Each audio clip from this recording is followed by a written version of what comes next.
Holy shit.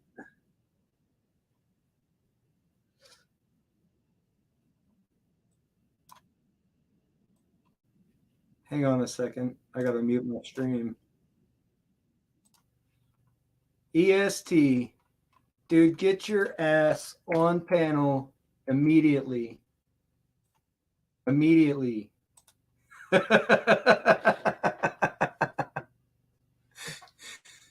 You know how many times I've checked Hangouts to see if you fucking messaged me? Holy shit, dude. It's been too damn long. It's if you can't join, I understand. It's good to see you in the chat. Oh man. What are you up to, dude? It's good to see you. I was just talking to my son about you yesterday. Hang on a second. Let me he fucking got me all jumbled and shit. I didn't expect to see you, man.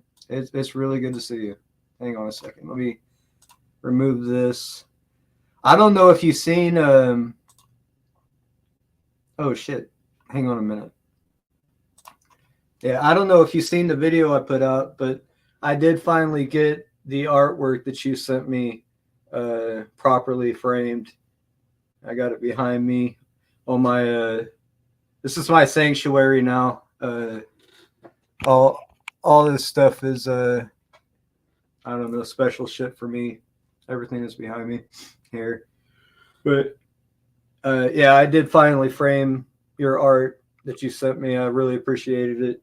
And my son and I was just talking about that shit yesterday or maybe earlier today before work. I'm not sure, but I was telling him I hadn't talked to you in a very long time, man, and I actually missed hanging out with you.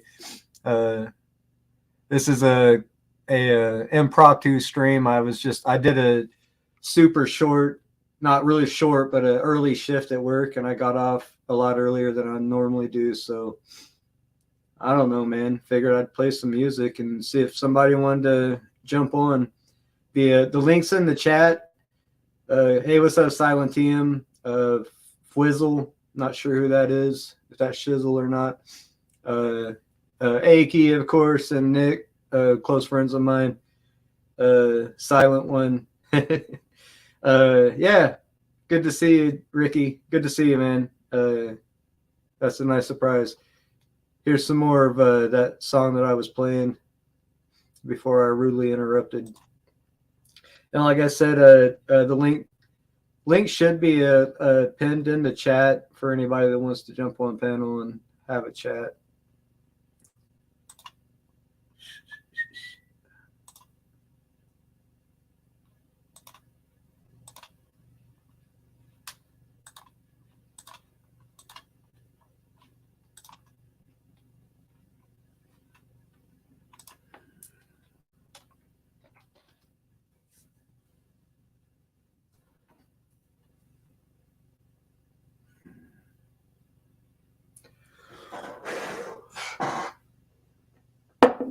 Should wave a girl.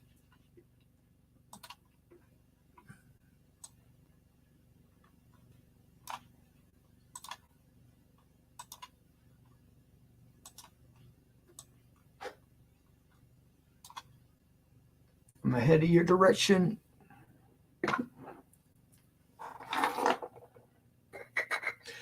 Yeah, Nick, EST here is a good friend of mine for a long time. He used to spend many hours on stream with me for some reason. Not sure why, but we got along quite well.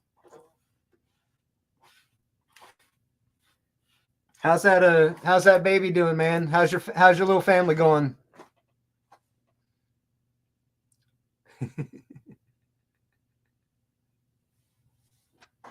Any relationship to a chef?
Hey, what's up, dude? Sorry. My man, treach. What's going on, man? How's it going? How's the Hello. family? Ah,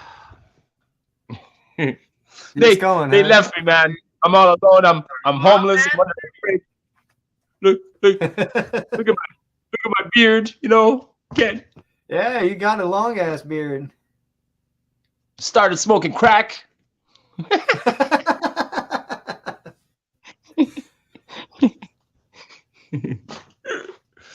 Could you hear the music that I was just playing? I I'm on my phone and I can't hear anything other than you. So I can't I even just go. switched over. I couldn't hear it. I wonder why. Oh. I'll have Yeah, man. to try it again. I saw you and I was like, you know what? He's live. Let me say hello to an old friend, you know? Oh Time yeah. flies, right? Yeah. Yeah, I switched to I've been on Discord for some time now, and I just like I said, I check back over on Hangouts every now and then just to see if you might have messaged me because you were the only person that I was still talking to on Hangouts. That's still a So thing? Hangouts? That's still a thing? I don't I did I don't you're the only reason I was checking, man.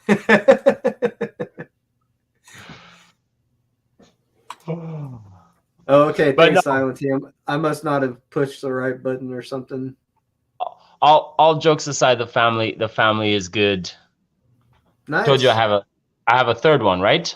You got a little girl now? Uh, I I can't. think Man, no. I think you were on your second the last time we talked. well, last time we spoke, you were about to be a grandfather or something like that, I right? right, right. He's almost two, so it's been And 2 I was years. about to be a father, something like that. Yeah, So that's crazy. yeah, isn't it funny how we'll mention someone out of the blue and then just like that, kind of like, just like that, they appear, you know? We was at. I was just. I. It might have been earlier today. I was just talking with my son about you earlier. I was mentioning that I kind of missed you, man. It's been a long time. I kind of hoped that I was going to run into you. So hell Well, yeah, here we are. here we I are. gotta find a lighter. That's there. There we go. What's up? What's up, Dusty? So I bumped it. I peruse your videos from time to time when I got a chance, but you're not really doing. What are you doing? What's your shtick these days, bro? What do you what do you? Well, I was gonna go to Twitch and kind of start streaming over there, but my son told me that, like, I don't know if it started yet, but here very soon, the owners of Twitch are gonna, I guess they're gonna take whatever half of whatever the creators make and whatever they get Oh, wow. donated or whatever. Okay. So I was Yep. like, well, that's kind of shitty, you know. I don't know, I've been just kind of disenchanted with the online world, man. I've been focused on my health and my Oh yeah. job. Yeah. Would you start juicing or something? No, I'm on a carnivore diet. I've been on the carnivore diet for 3 months, almost 3 months. Is And that also known as the Atkins diet? Is that what it it's is? the keto diet. Is that what you mean? It's close to the keto diet. The carnivore diet is just a lot stricter. I only eat beef and I only drink water. You only eat it. You only eat the meat while it's still Right. alive. Hey, I do like that's something that has changed. I used to like my steak, more cooked, but since I started this diet, I like it very rare.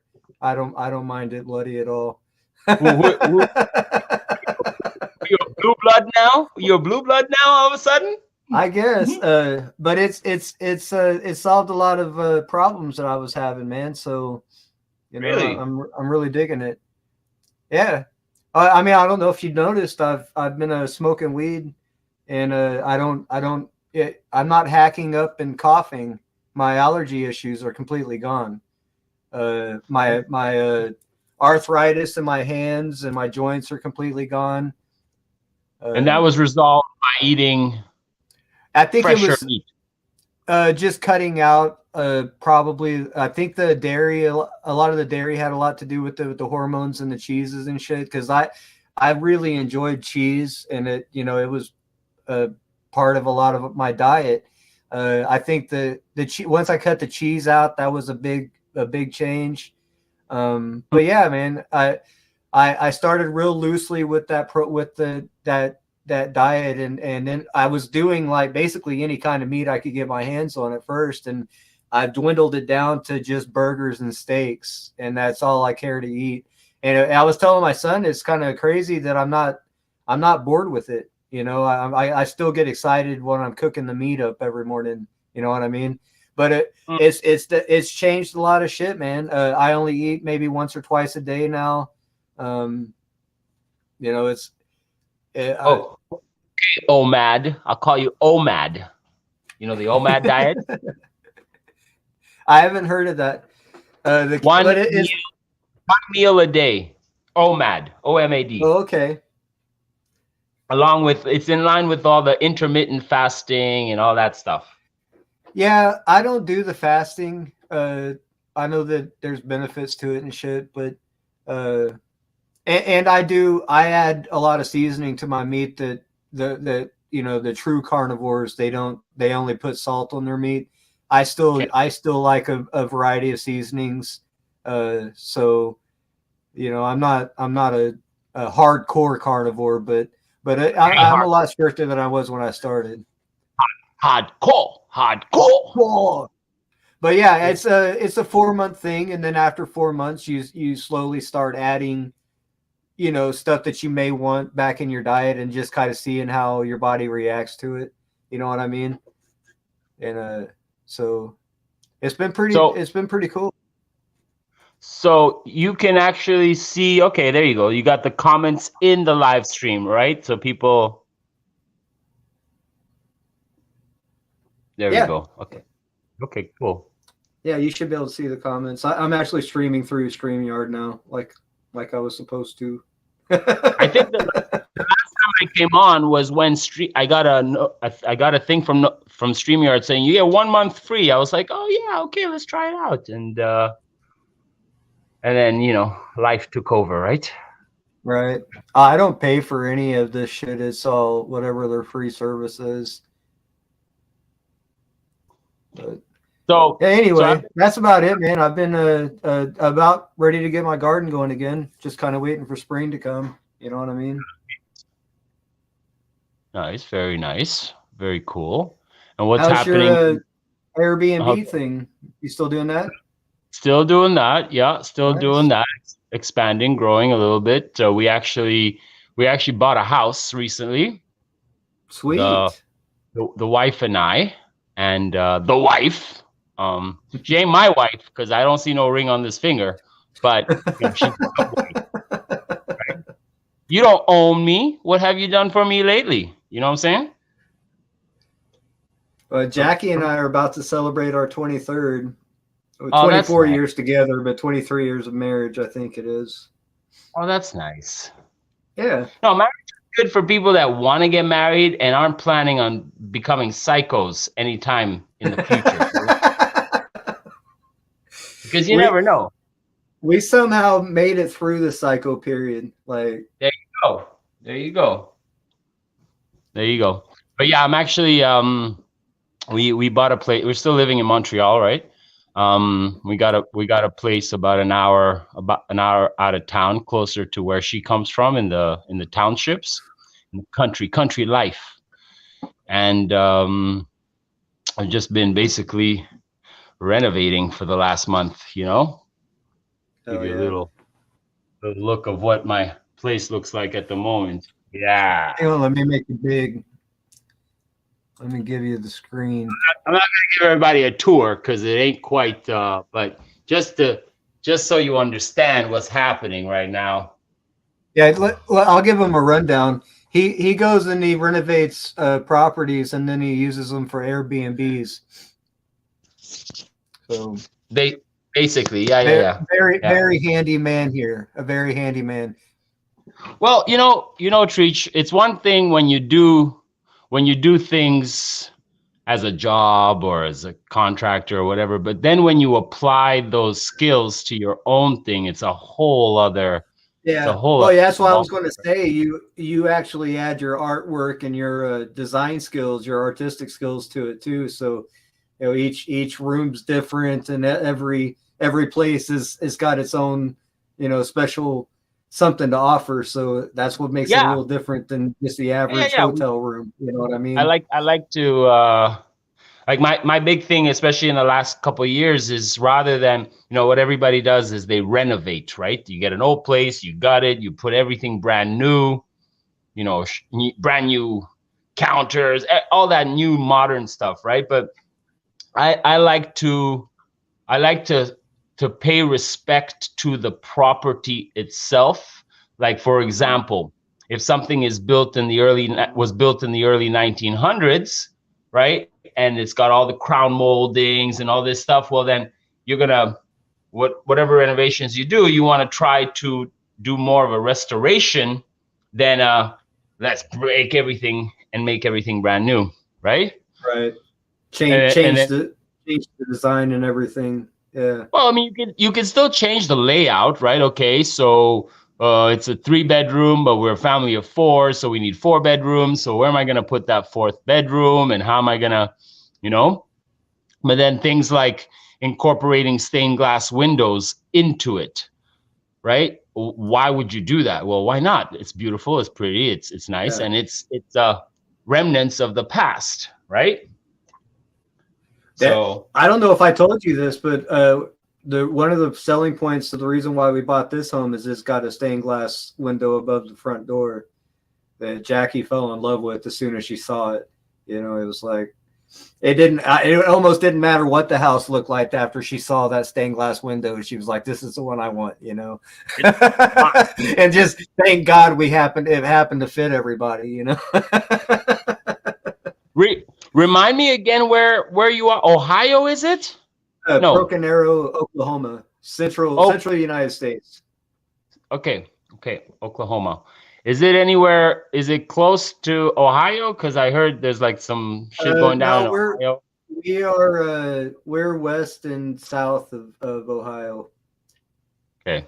We're they call Oklahoma the heartland of the United States because we're like dead center, just south of the center.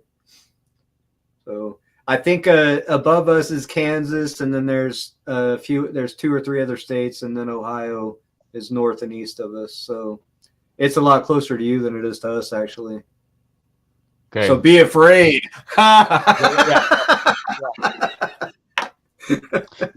It's funny. We've come a long way in our awakening and No, our that's a understanding. terrible situation. I'm not trying to make light of that at all. Well, I don't know, because I'm getting mixed messages, right? Some people are reporting it as like, yeah, this is the worst thing. Other people are saying, well, it's just another psyop, and there was a movie that a year ago that so it's hard to really know As what is always, actually,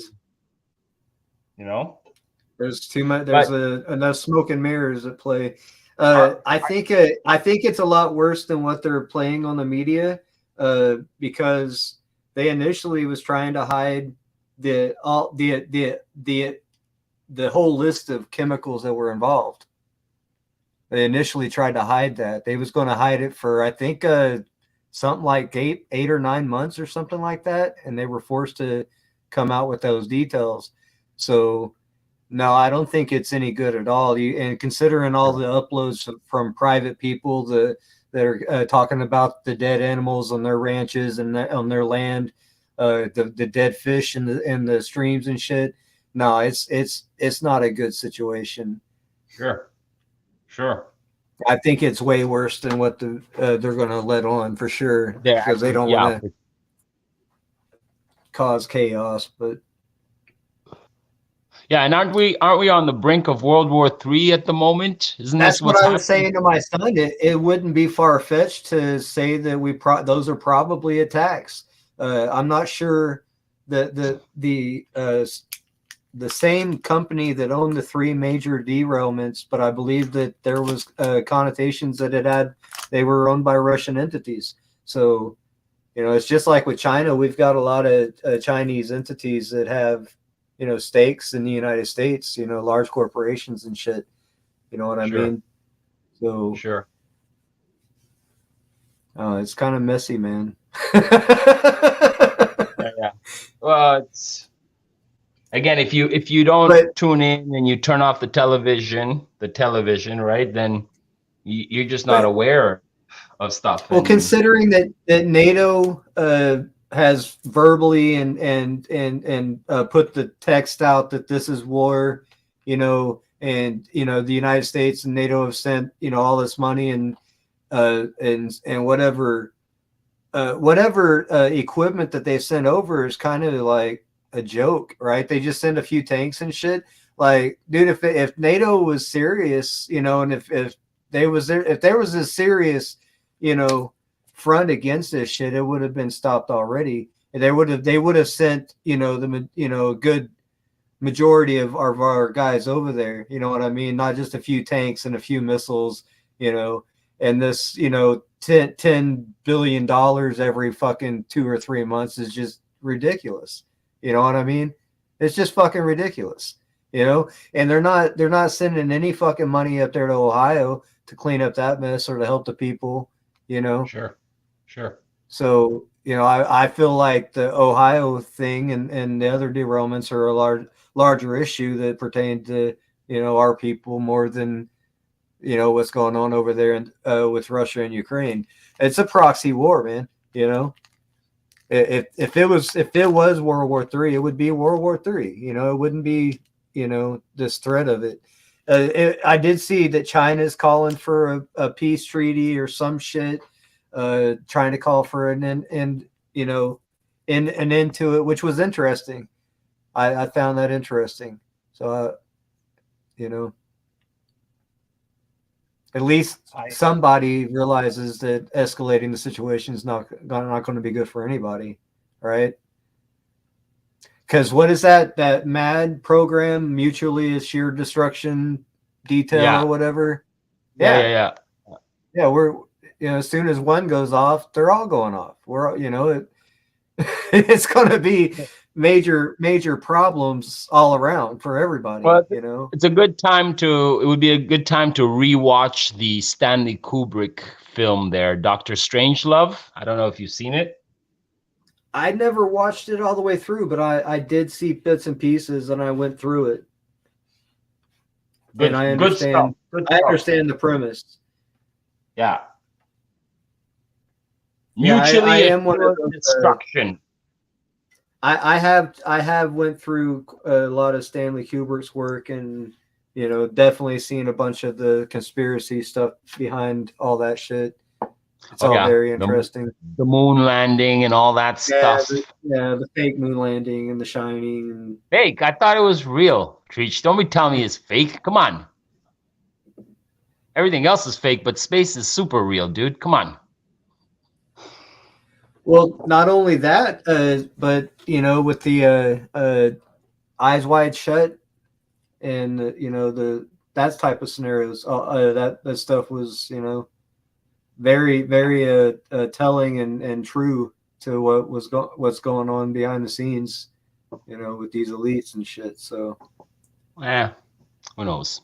I ain't part. It's a big club, and we ain't part of it. At least I'm not. right. So, you know, I've never gotten big enough to get offered a door.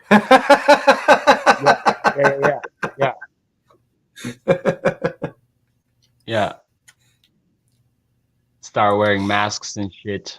Yeah. That Clockwork Orange was hard to watch. It's a really tough movie to go through.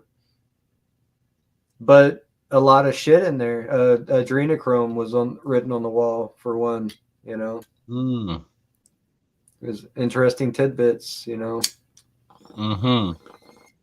You still at war with any YouTube entities? I remember for a while you were kind of. I think there's people mad at me, but I don't care, man. I lost my grandmother on the 22nd. Her funeral's this Saturday, and I don't give a shit about any people's problem with me on YouTube. Yeah. at this point. And that goes for anybody listening. I just don't give a shit. Sure. Don't give it your energy. That's it. You got better things to spend your energy on, right? Yeah. Yeah. But it takes stuff like that to happen for you to, I've said it hundreds of times, it takes something to happen for you to stop taking shit for granted and realize what you got, and and realize how good you have it, that all that type of shit. It takes the stumbles, it takes the kicks, the bruises sometimes for you to realize that you weren't in pain before. You know what I mean? Sure. So yeah, none of this shit matters. You know what I mean? The connections, just like with you, dude, that feeling I got as soon as I seen you in the chat, it was like, okay, because there was, when I was setting up the stream, I was like, dude, what the fuck am I doing? I've already told people I'm not doing this shit anymore, right? I already told people I'm not streaming on YouTube anymore, and here I am, setting up a stream. Something was pushing me to do it, and I just figured it would just be an opportunity for me to play music and not give a shit and show people that I don't give a shit. Because I've got people still sending me shit. People are still attacking. They want the interactions. You know what I mean? They want the interaction. And I was just, my plan was like, all right, fuck it, I'm just going to smoke weed and listen to my music, and see who wants to come and chat. That's it. And dude, I always follow my gut, and something told me to do it. And I really appreciate that it happened to coincide at the right time with you, man. Because it's been too damn long. It's been a while, yeah, for sure. Amazing how much time passes in between sometimes. Oh, when you're busy in life, this is what happens, right? You just you do what you got to do, and then all of a sudden you're like, oh, okay, let's take a look and see what's happening, and see what's happening in this YouTube world. Are you on TikTok yet? Apparently that's where all the cool kids are hanging. I've never, people in there when people share links with me, but I've never had a TikTok. Just on YouTube, man. Yeah, I've got a few other sites that nobody fucking sends me any messages on, so I don't ever check. And are you still working the rideshare thing? Is that what you're still doing that? No, I've been at well, it's not rideshare. I was doing Uber and Lyft for that first few months, maybe 6 months of 2018. But I've been at GoPuff almost 5 years. April will be 5 years I've been at GoPuff delivering for them. Okay. Yeah, and you're a grandfather now, right? So how's that treating you? It's cool. I don't know, man. I don't get to see the little guy enough, even though he lives here. You know what I mean? The kids are super active, and they're always out. They're always doing shit. They've always got plans. So we were supposed to watch him. Go ahead. Well, like you said about checking your priorities and realizing what matters, with your grandmother and stuff. You realize it's just what you have is time, right? And if you have the time, make the most out of it when you can. Absolutely. Yeah. And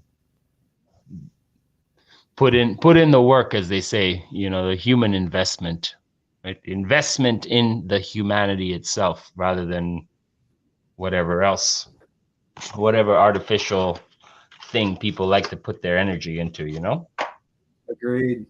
Your kids and your grandchildren, man. No, he's great, man. He's almost 2. April, close to the end of April, he'll be 2. He's already spouting all kinds of shit we can't understand. Saying please and thank you, and yeah. My second is 3 years old now, and he just doesn't stop talking. My gosh, everything. We get into everything. Hey, what's up? What's up, Perpetual Platypusy? She's got one of the funniest names. I the ongoing joke in my house is, I'll sometimes be like, nobody listens to me. I talk, but nobody listens to me. And so every once in a while, the little one, the 3-year-old, will be like, nobody listens to me. Nobody listens to me. You're singing my song, man. I'm just Yeah. now. I was telling my son, I think it comes with gray hair. You know what I mean? Once you start really turning gray, then people will start listening to you. You know what I mean? You got to put that time in. That's it. No, The grades. I once told Jackie, I looked at her and said, "You don't respect me, do you? You don't respect me because you don't listen to anything I fucking say." I'm just talking. Nobody's listening. I'm talking and nobody's listening. It's hilarious. But no, otherwise life is good in Canada. We've gone past all the COVID's nonsense. At least it's simmered down for a little bit. They actually stopped issuing the jab. They stopped renting out the DVD, if you know what I'm saying. The Action Jacksonation movie. And all the NPCs are like, what? What do you mean you can't give me a booster? What? How come? It's like, no, sorry, man, we've stopped doing that. We don't do that anymore. It's like, huh? So that should be at least a little clue. Hey, what's up, GM? Dude, I don't know if you watch Russell Brand, but he's got a pretty big channel on YouTube, and he's very neutral.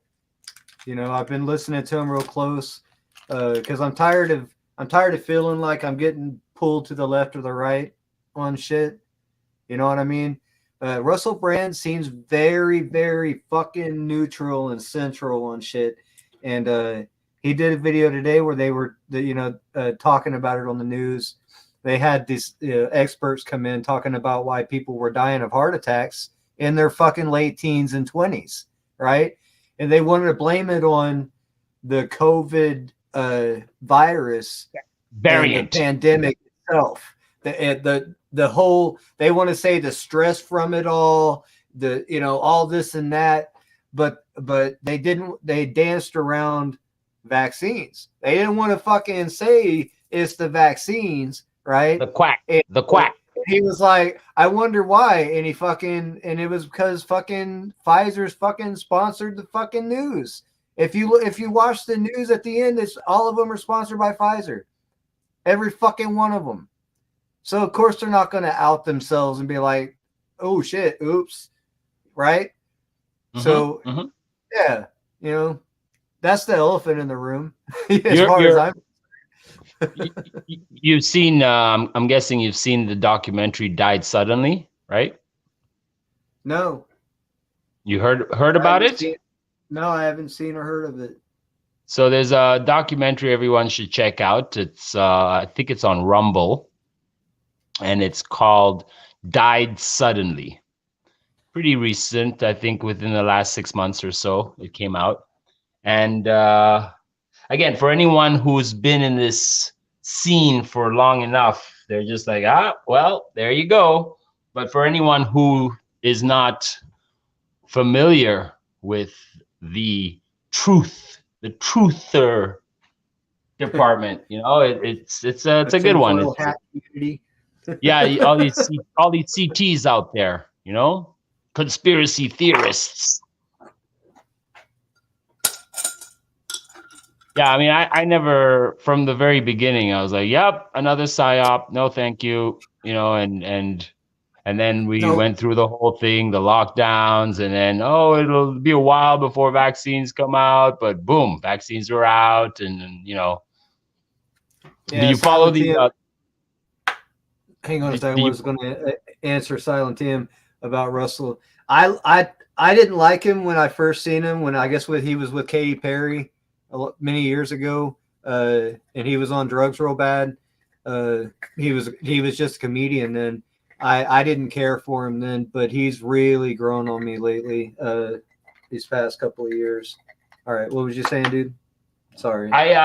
Russell Brand. I mean, for me, was the first time I saw him was in what was that movie? Forgetting Sarah Marshall. He was funny. I thought it was. Yeah, he was in that movie, wasn't he? Yeah, he's the guy looking for his flipper, his flip flop. You know. What was I gonna say? Oh, what was I gonna say? But yeah, there's a lot of stuff. Recently, I started going back and reviewing all the old videos of the different subjects. The one that I got back into recently is the whole 9/11 thing, right? And I don't know. Are you familiar with Fakeologist? No, Fakeologist is a guy out of Toronto, Canada. Been doing it for a very long time, and well, he has YouTube. You know, those guys, they're a little bit everywhere, and he actually has his own. He has his own YouTube channel. It's called Fake OTube. Yeah, I'll put it in the chat. Fake OTube. Let's see if we can do this. Come on. And so I've been perusing the different content there and everything, and I stumbled upon a 2-hour audio chat podcast with Simon Shack. I don't know if you're familiar with the name.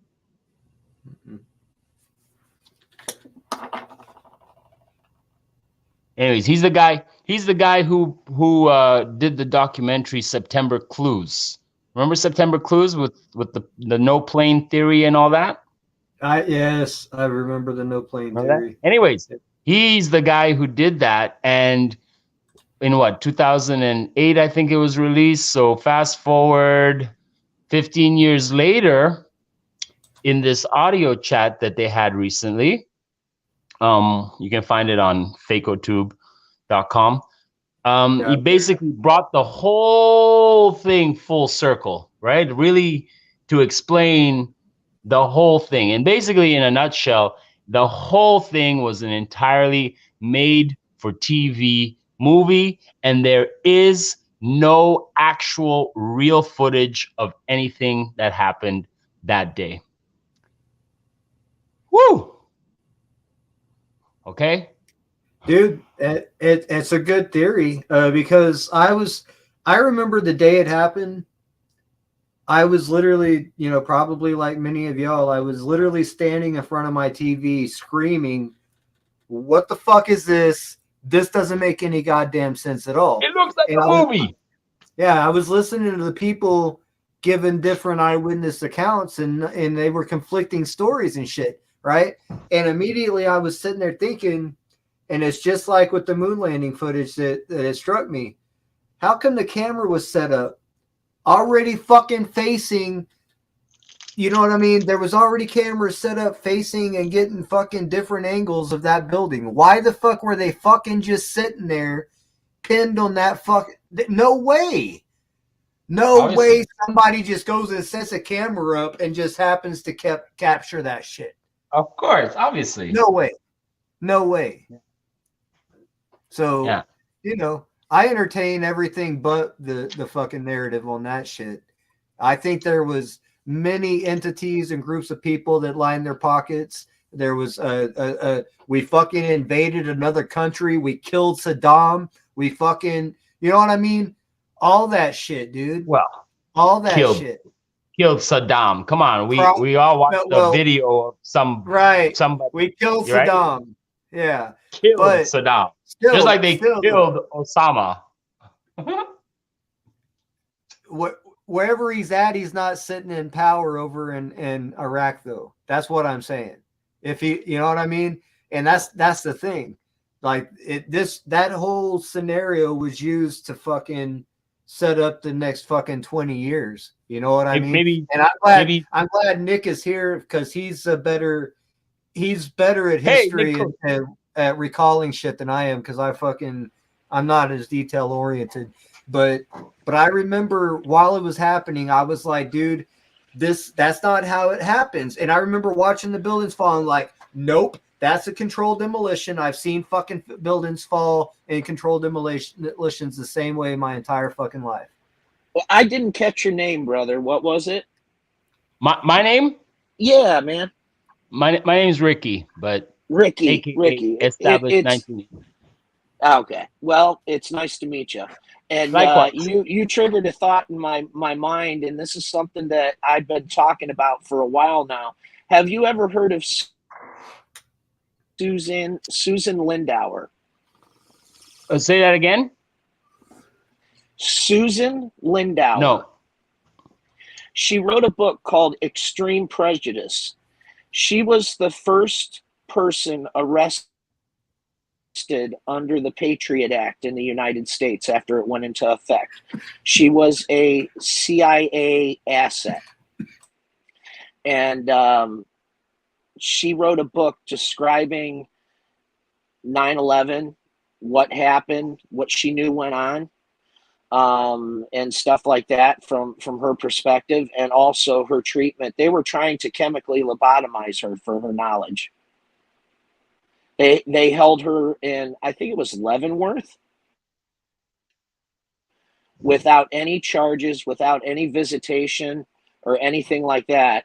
And then, they basically were trying to chemically lobotomize her. And then after it was like 2 or 2.5 years, they released her because they had no charges against her. That's what they do. Yeah. And Treach, I'm going to send a screenshot real quick to our Discord, and that way if you want to put it up and show the name of the book and stuff, you can do that. I'll be right back.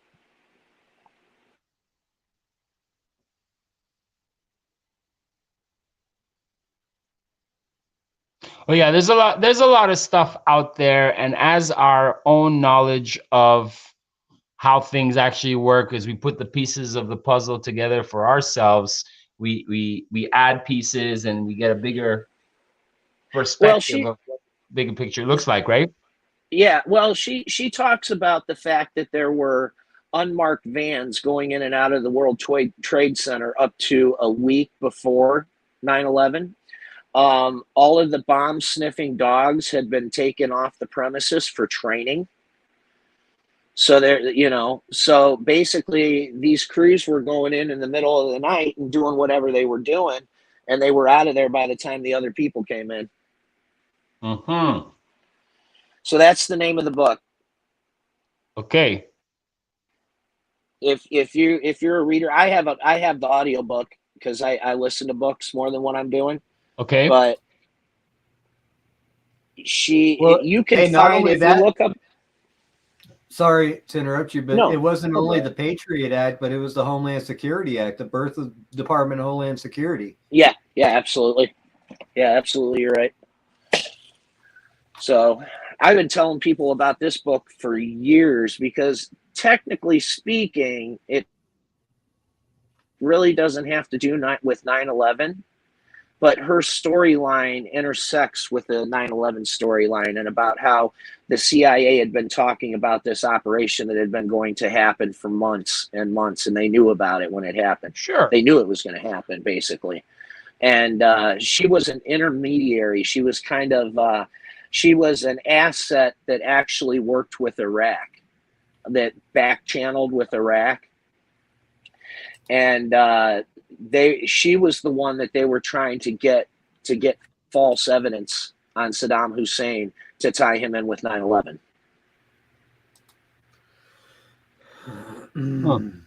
Crazy stuff, huh? Well, yeah, well, it's all crazy stuff, right? And we don't know what we don't know, and as right. Like doing these things, people bring in different things to the table, and sure, and it that's triggers the idea, one though. thing, and you're like, oh wait, okay, oh yeah, okay, and sometimes it takes a while before something else comes, and you go, that makes sense. Yeah, right. The way she put the story together is a very good read. And if you do search her name on YouTube, you can see where she went on like this little tour around the United States promoting her book, and she does talk about a lot of what's in the book. So you can find that on YouTube if you just search Suzanne Lindauer.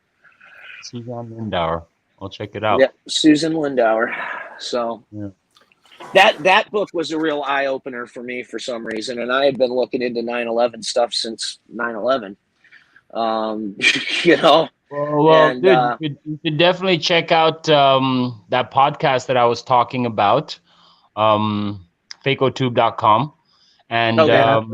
I put the link in the chat to that. I enjoy listening to people, and I have no problem with 1 hour, 2 hour chats, especially when there's so much. I mean, it's such a complex issue, you can't unpack it in one sitting, right? Like you have to break it down. Doing this stuff for years, and it takes years to kind of compile all your information, and then you're putting, you're making like in the movies there, where they got the war room, and you got all the different photos with the lines, and this person is connected to this person, and blah blah blah blah blah, all that. Yeah.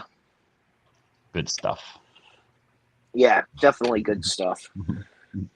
Do you have a channel, Nick? You have a but my channel is music based. I'm a musician and have a band, so the stuff you'll find on my channel is like live performances of my band and stuff. Cool. What kind of music do you guys make? Country, southern rock, blues. Okay. Yeah, I play a little bit of everything. Okay. So, very cool. I'm going to see if I can find a link to this Susan Lindauer video and post it in your chat, if that's There's okay, the link. Treach. There's the actual secure link to fakeotube.com. Sorry, you guys. Thought it was copying correctly, but it wasn't. What'd you say, Nick? I'm going to go find a link for Susan Lindauer's lecture that she did. Sweet. And post it in your chat for people to go look at. So you might be able to pretty much every book anybody's mentioned to me, I've been able to find a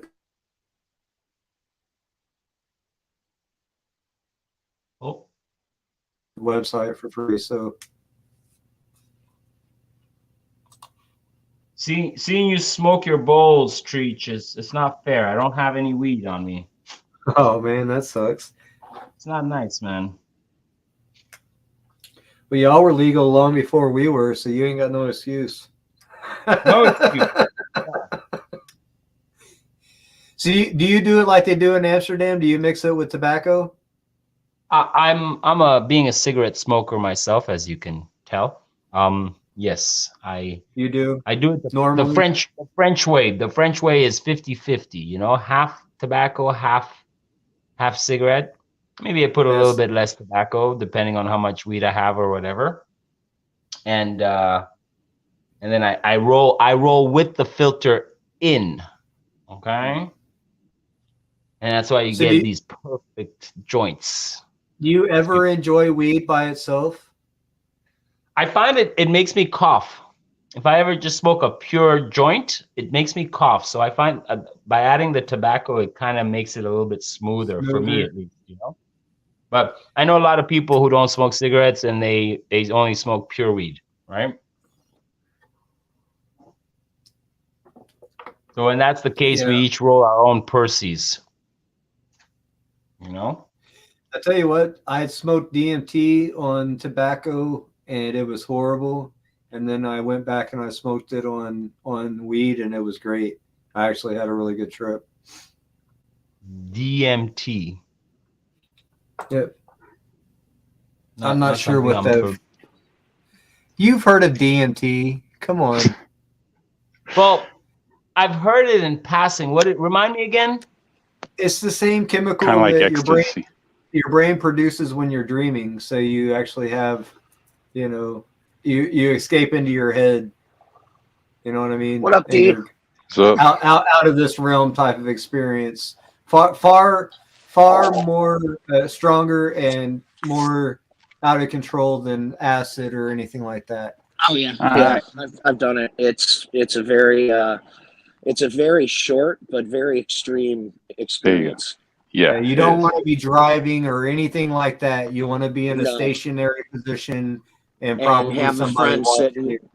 Yeah, And don't a do the baby. mistake that I did and do it at the same time as your friend does it. You need to have one person sober and one person doing it, because he started tripping out and freaking out, and then he freaked my ass out, and I'm like, no, I'm never doing this shit again. He's like, no, dude, I kind of fucked up your trip. I'm like, yeah, no shit. Is it like salvia along the same lines Worse. as salvia? Worse. It is like salvia, but it's different. No. I would say, as far as being out of your mind and not being able to know where you're at or be able to know reality, it's about on the same level. But it is two completely different trips. Yeah. Yeah. Hey, DN, I see you got a ladder in the back there. You a builder yourself? Are you a contractor or anything like that? You know, ever since my whole family does it. Yeah. Yes, sir. That's what the trailer's for too. Okay, cool. Here's that link. The link I just put in the chat's what Nick was suggesting. The author, can't remember her name. Nick. Susan Does Lindauer. anybody know how the Bin Laden family made money? Does anybody? Well, he was inherently rich. He was. Do you born understand into money. what his father invented? I can't remember, but I've heard It's a search engine. Okay. Nuh-uh. Yeah, that's the reason why they were tied up to the Bushes. That's because Bush was the head of the CIA. Hell, half of the Bin Laden family. You're right. The CIA gave them money to get that thing off the ground, and they got. I mean, his kids went to school here. Osama's kids went to school here. They still live in the United States. Right? You're talking about Tim Osman? Yeah. He had family in the United States when the attack happened. Still does. Yeah. They've changed their name. Are they friends with Barry flights? Those were the only flights other than military flights that were allowed out of the country, were the planes carrying Bin Laden's family after 9/11. Yep. They swooped them up out of here. Yep. It blew my mind whenever I figured out that he created a search engine. And the CIA backed him. Oh, the CIA backed the Taliban. I mean, that's that's known. That's a fact. They backed the Taliban in the Afghan-Russian war in the 80s, and taught them the tactics that they used to fuck with us in Afghanistan for 20 plus years. I agree, GM, because you're not going to get me to believe that the United States military dumped his body overseas on the way back. Like, well, what's also because they were honoring his tradition, like one of the biggest, supposed biggest fucking war criminals of all fucking time. They're going to honor his traditions and shit. Fuck off. Well, here's some trivia for you. Here's some trivia for you. I like trivia. Go. What do you? Two of my dogs is out. Let me think. My brain's a little foggy today. It's been a rough day. Sorry, guys, let me figure out the words right. Do you know what happened to a majority of the operators that were killed on the that killed Osama bin Laden or went on the raid? No. They were killed in a helicopter crash called Extortion 17. Okay. So anyone who had anything to do with that was eliminated, basically. Not everybody, but just they left a certain few mouthpieces out there that were claiming they did it. But other than that, if you look up Extortion 17, I've got a book on that too. That's how I found out about it. It was a whole weird operation, and they ended up getting the helicopter shot down, and it killed like 15 Navy SEALs. It's like one of the worst Navy SEAL losses in the history of the Navy SEALs. That's the reason why I knew about it. Yeah. Yeah. What are you, a Navy SEAL, DN? No, my little brother was in the Navy, and I convinced him not to go to the SEALs. Oh yeah. Yeah, he was a CB for a long time. Hey, Ricky, nice. believe it or not, D here, we grew up together. Like real life, we've fucking known each other since we were kids. So 14. Nice. We're all grown up now. We all have kids. Some have grandchildren. I don't feel like it. I don't feel tardy, man. We all pay our taxes. Shit, they take their taxes. I don't pay you don't shit. You don't have to pay nothing. They gonna take it. They just I take am that a sovereign. I don't participate. I am the living man. I don't participate. Not, a friend of mine said it earlier. You got to get away from wages, man. That's how they get you. Become an owner, own shit, buy and sell properties. That's the way to get away from fucking paying taxes, man. Well, the one thing in Canada, actually, where you're not taxed, the one thing is on the sale of your own private residence. So what a lot of contractors have done for years is they'll buy a house, they'll live in it while they're renovating it, and then they sell it when it's done a year later. And you keep all that money, and then you just do that. So, if you make $100,000 on a flip, and you do that every year, that's good money. It's tax-free, baby, tax-free. That's really good money. I just posted another screenshot in our Discord, Treach. It's that other book that I was talking about. If anybody wants to go out and look for it, so they can see what the name of it is and the author and stuff. So Nick, Who knows? earlier on when I was saw actually killed. Yeah. Sorry. So earlier on when I hopped on and I saw Nick Cook, I asked any relation to Nicole Cook. And that's a negative, sir. Okay, thank goodness, because Nicole Cook, early in my YouTube experience, turned out to be what they call a honeypot. Anybody, you guys familiar with honeypot thing? So I meet this. So here's this chick, right, who starts liking all my videos and getting in the chats and everything. And next thing you know, we're switched to Messenger, and we're chatting in Messenger. And next thing you know, she's sending me naked photos of herself. Okay, and I'm like, okay, that's a little bit weird. She wants to be friendly. Like, that's kind of weird, right? But anyways, needless to say that about 6 months, 7 months into it, I was talking to somebody else. Treach knows him, his buddy, freaking Freddie. Remember Freddie? You still see Freddie? Anyways, I was talking to Freddie, and Freddie was like, yo, you just got honeypotted. I'm like, what is that? Oh, honeypots are people who are on the internet, women or whatever, who find single, lonely men, and they, or married, right? Well, at the time I was susceptible because I had just separated with my partner at the time, so I was I was lonely, I needed that. But yeah, that's Nicole Cook. She's still around. You'll see her. Yeah. Hey, bro, I lied. Let me go get her. She's out in my living room. That sounds like a cook. So wait a minute. She's right here. Let me get her for you. Do titties look familiar to you? You don't know her face, just the titties. And I was like, well, why don't we, we would always chat and stuff. I was like, hey, it's Messenger. Let's just call each other. She never wanted to speak on the phone, like actually talk, right? But then she's sending me videos of like her and like crazy white folks. Probably like 80 years old.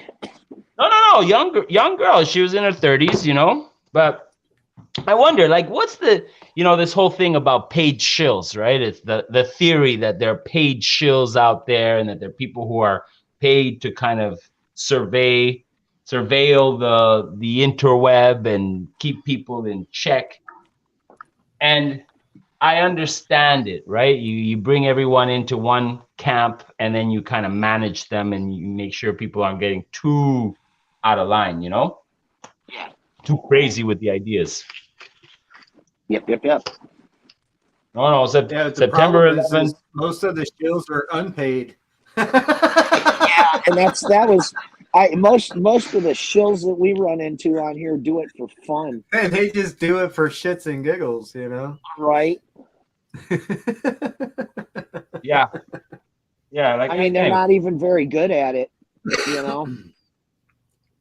It's just there to get people rattled. Yeah. Get them all rattled up. So DN, right? Yeah. You're what part of the states are you in? Colorado. Colorado. They got good weed there. Isn't that the first place that they legalized the weed? Nah, that was California, but we were the second. Okay. Yeah. And as soon as it became legal, I ran away from Oklahoma. He sure did. Fast. I tried. Jackie is like, we're not moving to Colorado just so you can smoke weed. You get paid better. That's all I can say. But less income tax? You know, our taxes are a whole lot cheaper than Oklahoma too. Sure. We're at like 3%, where Oklahoma's at 6%. Wow. Yeah. So it's a lot better. We got a lot more people though, a lot more stress, a lot more stupidity. I mean, gotta watch out for your kids around the schools, you know. Hide your wife, hide your kids. You know. Yeah. All that good Yep. stuff. Hide your husbands too. Hide your Just husband, hide. Dig a hole, motherfuckers.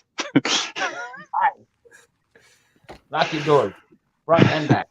No. Dig a hole. They won't find you. Yeah. There's all kinds of stuff out there, but in the real world, though, I mean, we all have real lives, right?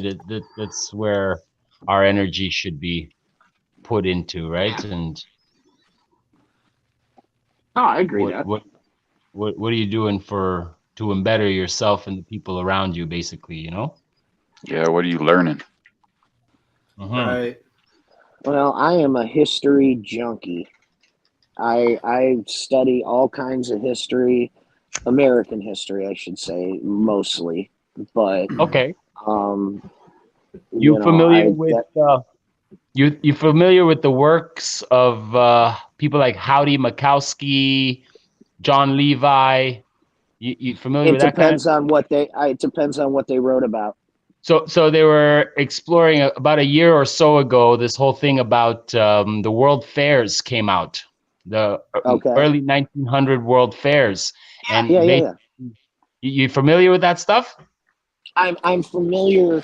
I'm familiar with the World Fairs and what they were and stuff.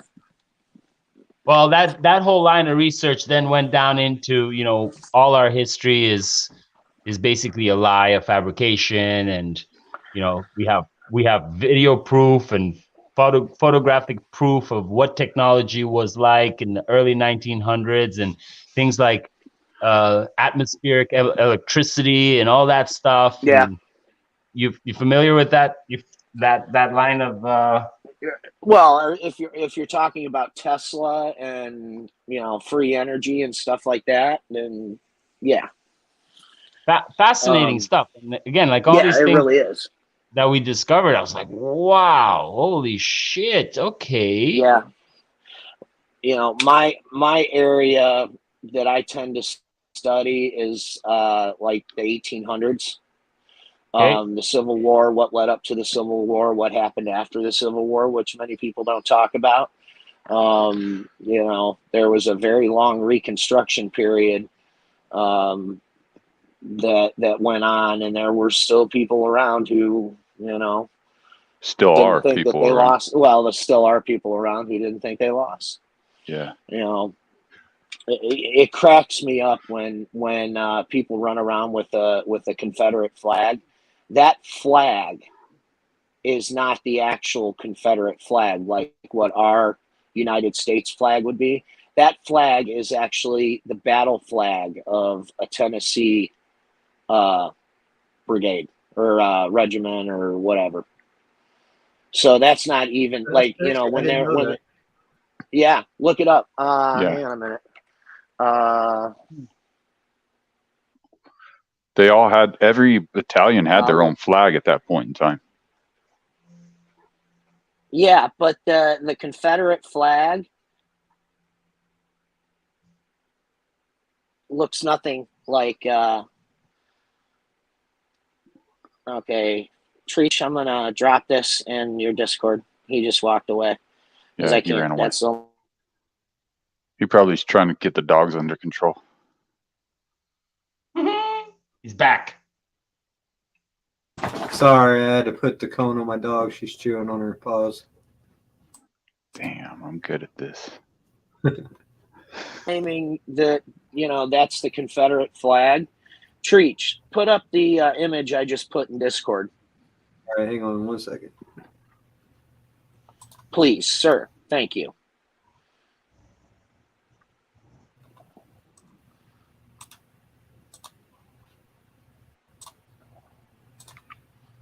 Present.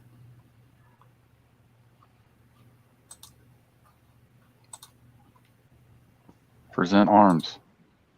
Hang on. And what about what about the subject of the shape of the Earth? Anybody It's interested round. in that? There Yeah. you go. Ah, okay. right. Oh, that's cool. Now So if you that's the actual. That is the actual Confederate States of America flag. Okay, Mhm. but for some odd reason,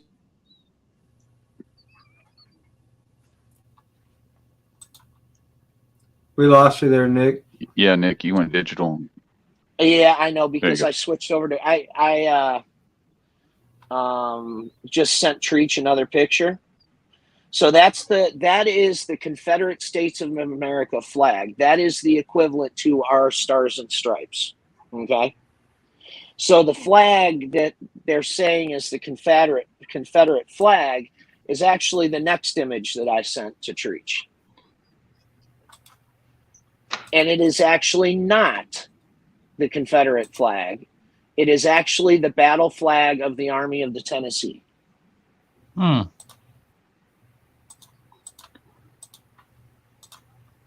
I'm gonna have to do my own little research. Yeah, that's the one.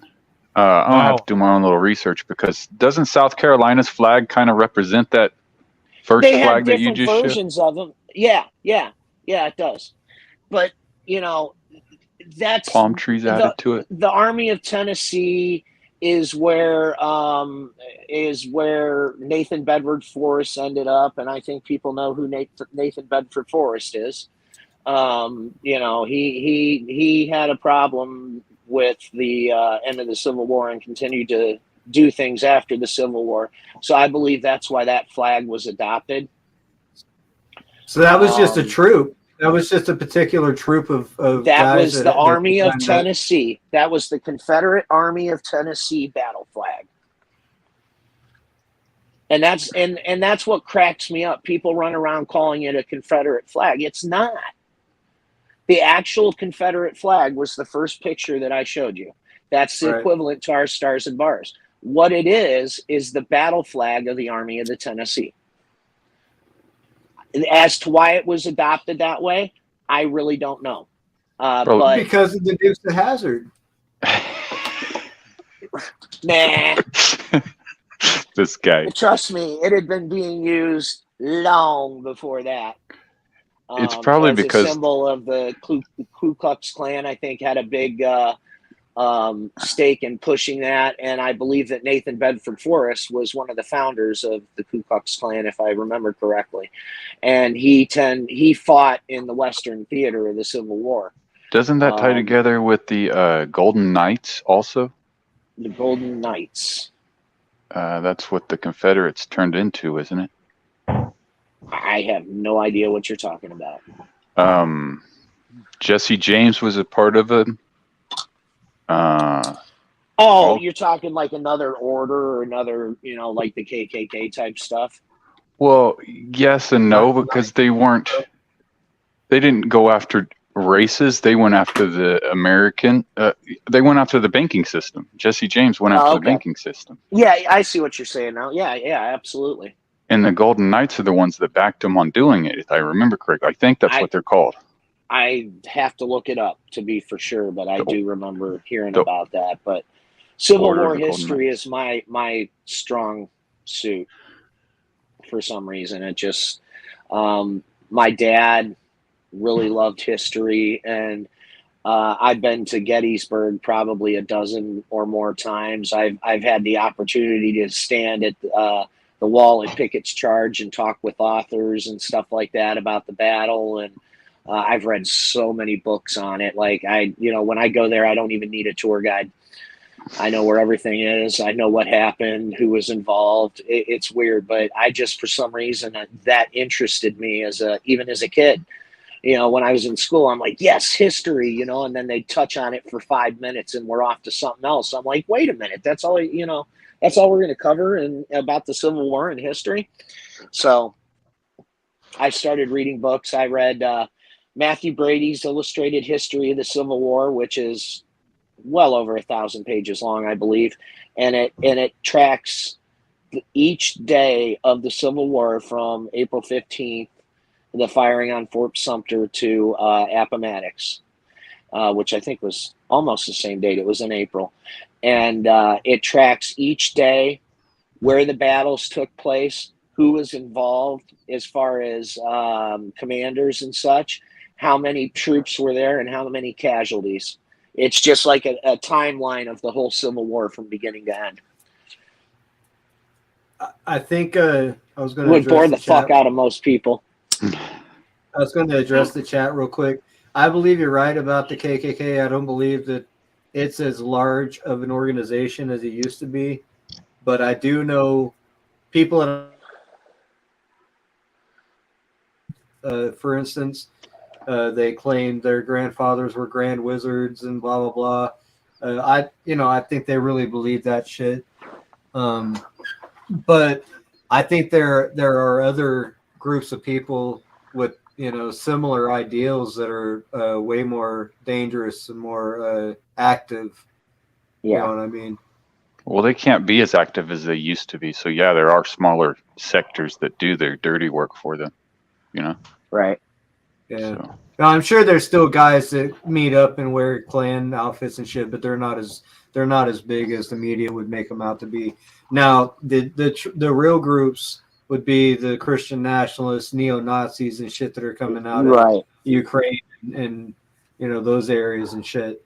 Those are the ones that I would be more concerned about because they're actually funded and they're actually active. They're running actual agendas as we speak. So this is, and we're talking huge groups, well funded groups of people. So yeah, well, I mean, I tend to believe that history repeats itself. So like looking back on history helps you look forward. Well, if you forget your history, you're bound to repeat it. That's right. We were talking about conspiracy theories earlier, things that were called conspiracy theories. The Lusitania sinking in World War I was called a conspiracy theory that turned out to be true, where they were actually using the British liners to haul ammunition to England during the war. So that's why that ship was targeted.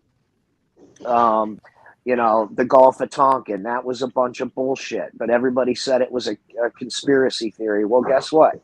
That conspiracy theory turned out to be true also. Most of them turn out to be true.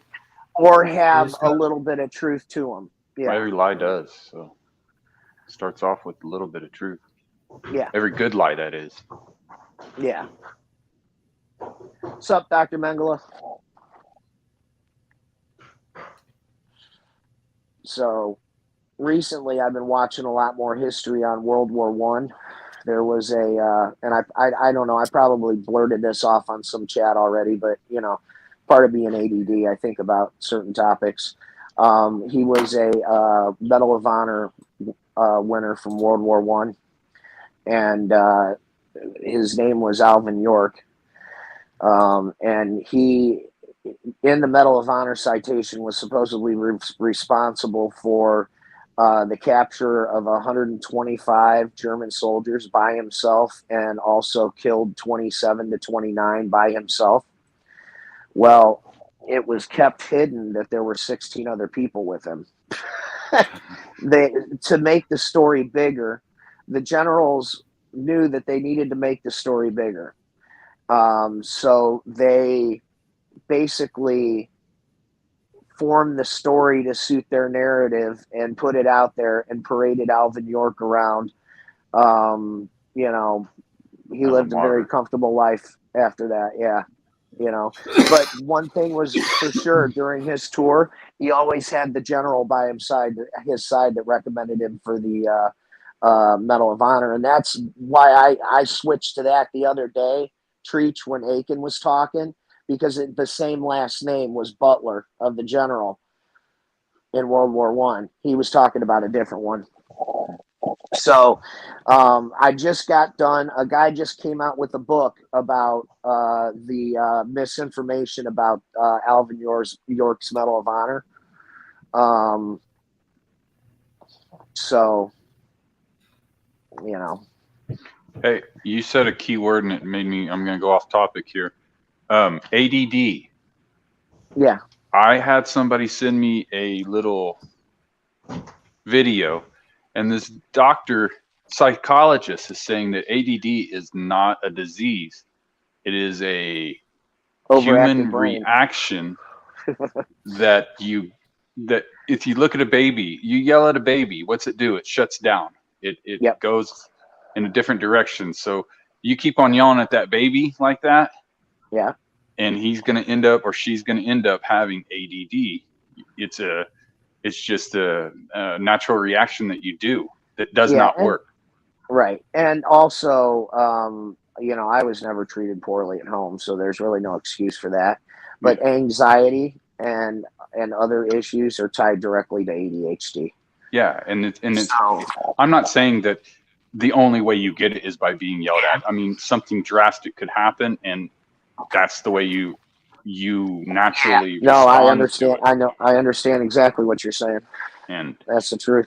But what he's trying to say, what the psychologist was trying to say, is that you trained your brain to act like this, you can train your brain not to do it anymore, is what he was trying to get at. Because I have really bad ADHD. Terrible. Yeah, me too. Were you on drugs? Did they prescribe drugs to you? Yeah, they wanted to, but my mom wouldn't. I was. I got diagnosed as an adult, and I was on the medication for about 10 years. And then I decided, you know what, I can't be doing this the rest of my life. And I stopped. Yeah. My little cousin looked like a zombie. That's the reason why my mom never put me on it. And I contribute smoking weed to fixing my problem. Me too. Me too. I actively do. Yeah. Now, when I stopped, yes, sure. As someone who was under these medications for so long, what are the effects? I mean, I'm not familiar with all this drugs and pharmaceutical drugs. So just fill me in on what are the drugs and how it affects the body and what it's so intended to do and what it actually does. Adderall is obviously an amphetamine. Given in the right dosages, people who have ADHD tend to react differently to stimulation. You know, caffeine makes them tired, but you know, or slow down. So in the same thought process, you give them a little bit of Adderall, and that slows them down. They tend to react the opposite. Like caffeine and amphetamines are supposed to, you know, to anybody else, bring you up. Yeah. But when you have ADHD, you react the opposite to stuff like that. As far as the other medications, what started becoming a problem, I've always had sleep issues. So they would put me on medications to wake up, put me on medications to go to sleep. I basically had to have a medication to control every aspect of my day. And I said, enough is enough. I can do this without that. And I quit it. I quit them all. And I went to using cannabis instead. How did your family react when you informed them or let them know that you were coming off the drugs? They supported me 100%. Okay, good. Okay, good. Because a lot of 100%. You got to understand, I'm not crazy. You know, haven't been institutionalized or anything like that. I don't have any. I don't have a criminal record. I don't have any medical record that suggests that I'm a nutball. But as far as like the medications go, I was having severe problems concentrating at work. I'm a fucking machinist, man. You know, and I'm looking at numbers all night long. And if I can't concentrate, then I can't do my job. Mm-hmm. And, you know, so it was affecting my work. It was affecting, you know, like, oh, look, squirrel. You know, I couldn't hardly keep on a conversation. But once I come off of it, I had to teach myself that certain types of anxiety are good and not all anxiety is bad. Like, you cover anxiety, you know, because I was on meds for anxiety, and anxiety always feels to you the same way, whether it's a good anxiety or a bad anxiety. Like, I get anxiety before I play a show with my band. That's a good kind of anxiety to have because you're wanting to perform well, you know, but, you know, getting anxiety about stuff that isn't like that, that's bad anxiety, and you have to learn how to control it. Yeah, like going to the store, you get anxiety because you have to drive. Yeah, it's stupid. Hmm. Yeah, it really is stupid. You tense up, your heart feels tight, you're just like uneasy. You know whenever you get pulled over by the cops and that feeling that you get whenever you're doing something wrong? Yeah, that's what you get. I've never been pulled over by the cops. Well, shit. Okay. Not at least while I was driving, right? Yeah. When your mom and dad caught you for doing something wrong, your heart starts beating, you get all flushed, you know? That's the same feeling I get sometimes. Or your girlfriend finds a pack of condoms in a pack of 3 and it's missing one, and she's like, "What's this?" Yeah. Right. That's the same feeling I get sometimes whenever I go to the store, whenever I just So. And it's not the actual act of going to the store or being at the store, it's the act of being able to set aside the anxiety to just do it. Yeah. You know it's there, you just manage it, and you go on with your business. Yeah. Yeah. That's the whole reason why I started rock climbing, because I'm scared of heights, but I figured that would help me out with my anxiety. Yes. You're a rock climber. Look at you. Nice. Yeah. I don't do it as much as I used to, but. Well, you know what's funny? I've been playing music my whole life, right? Oh, I'm sure he does. Yeah. He's going to do it safely. Yeah. Your feet are all like this, you know? You're like, oh, you got to squeeze it in. Your fingers are like this? Yeah. Yeah, like this. Yeah. Yeah. Well, just to let everybody know, I rummaged while I was gone. I was looking for little pieces, little end of joints around my worksite. But I did what I thought I would never do, which is use the ends. But you know what? It works. I was going to say, roll them together. We call them what are those? Generational? Isn't that what we call them, Treach? Yeah. And then some people would tell me that then so you accumulate all your butts, you make one joint, and then that joint, the butt of that, you put it aside, and then you do a couple of those, and then you put all the joints of the joints of the joints together. Woo! Yeah. That's called being economical. It's called looking for roaches. Called being a. It's like what Ron White says. He says, "If I only got a gram of weed, I'm out of weed." Absolutely. So going back to ADD, whatever it is. Sure, so Nick, you feel, how long's it been since you've been off the drugs? 5 years. Okay. Nice. It'll be 5 years this year. And you know, I do okay. I had to learn coping mechanisms that didn't involve popping a pill. you know, and there's a documentary that just came out on I think it's on Netflix about benzos and Xanax and stuff like that. And the way that guy talks in the documentary, he's absolutely right. When you have that there, you're like, oh, I can get through that. I'll take a couple extra that day and then I'll skim on my doses later and blah, blah, blah. He's 100% right. That's how that shit works. Everybody that I've seen go on it works that way for them.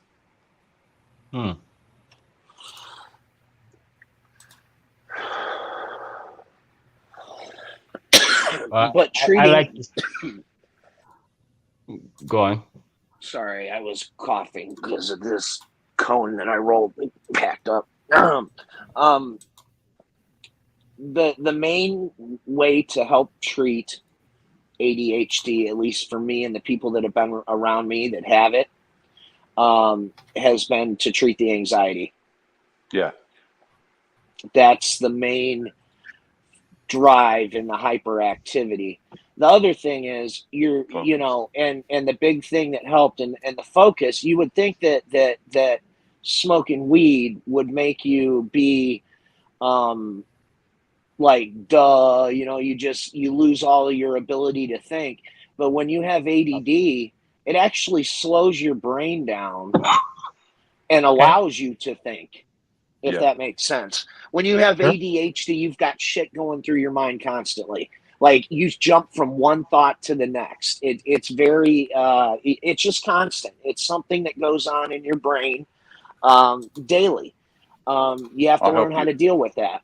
I'll help you figure it out. So say you're going into a house and you've got to replace the cabinets, you've got to redo the drywall on one wall, and you've got to replace the toilet. Well, while you're walking through the house with ADHD, you're doing all that all at once, and you can't do just one job. It drives my grandfather crazy whenever I go to working with him. He won't work with me anymore because I can't focus on one thing.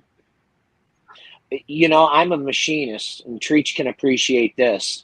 I read whole programs and skim through them in 3 minutes. Okay. And I have the ability to retain that type of information when it comes to numbers. And for some reason, I call it my super retard skill. I have the ability. Or something? Well, I mean, I'm really good with numbers. I am. I use trig and Pythagorean every day. I'm using code to program the machines, trouble searching, fixing stuff, you know, and I think the ADHD has actually helped me in those regards because I'm very thorough. Like, I'll be afraid, oh my God, did I check that? And then instead of just saying, oh, well, I probably did. No, I'll go back and make sure that I checked it and made it right. And I think that's what's made me. I make aircraft parts. I'm in the aerospace industry, machining. Okay. So, but yeah, I mean, that's. Okay. Question for you, Nick. Yeah. In the aero industry, the exhaust coming out of those planes. What is that? What's that exhaust? I have no idea because I make the fuel injectors for the jet turbines. Okay, so you're going to debunk the whole thing. Remember a couple of years ago, the big thing was chemtrails. Well, not that. Chemtrails. But that the airplanes don't fly on fuel. That whole thing. Remember that? Well, yeah, kind of. I've never heard it said that planes don't fly on fuel because they burn thousands of pounds of it during a flight. But do they? That was the big thing. You know what I'm talking about here? That for a while it was the whole thing. No, I didn't hear about that. It's the they're called aeroplanes because they run on air, right? And that the wings are not actually carrying the fuel that they claim they are.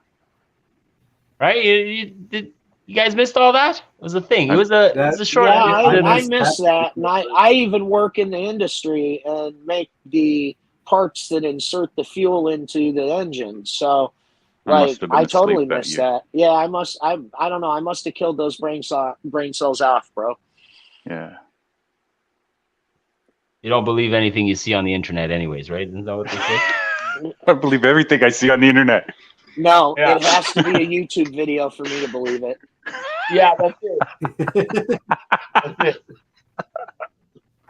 If it's in a YouTube video, by God, it's fact. It has to It's be. got to be true. Yeah.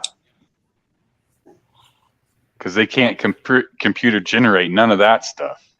You're a nice dude, Lives. I like you. You're cool as hell. I second that. I like to have conversations intellectually whenever I go on panels and shit. And when I can do that, I enjoy that. Well, it's definitely a lot of stuff we can cover. That's for sure. What are you talking about? We have covered a lot of stuff. What are you talking? We went from 9/11 to Civil War. Now we're talking about ADHD, and then airplanes flying on air. Yeah. So I guess they just take all the parts I make and meld them down and make me make them again because That's they're not right. really using them. Yeah, it's called job security. And this is a total joke. This is a total joke. I have a friend who I've worked with multiple times over the last 25 years. And, we work in the same business and he says, I have a fucking theory. And I'm like, what's that, bro? He's like, you know what? I don't think nobody uses these fucking parts that we make and they just take it back, melt it down, turn it into bar stock, and we throw it in the fucking machine and make it over again. I'm like, well, that's interesting. Well, now it you is can go back interesting. and tell them it's true.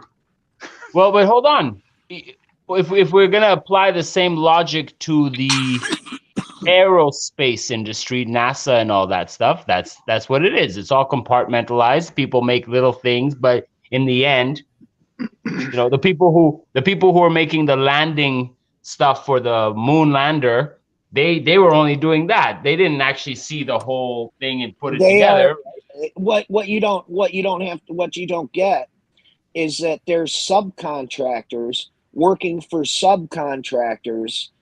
Exactly. Who then give the parts to NASA, who then give the parts to General Electric, Boeing, whatever. It's it's several levels now because NASA can't do. They could do a lot of their stuff in house, but when they have to have 10,000 titanium bolts specially made for something, they're going to contract that out to a company.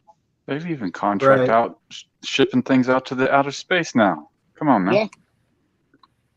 So, kind of cool. I'm not going to say his name. It's above our pay grade. Put it that way. It's above your pay grade. It's above my pay grade. That's for sure. There was a guy. I'm not going to say his name because it would be inflammatory, and I'm not trying to start a war with him and shit. But he was claiming to be an aerospace engineer, and I asked him what tolerances were, and he didn't know what I was talking about.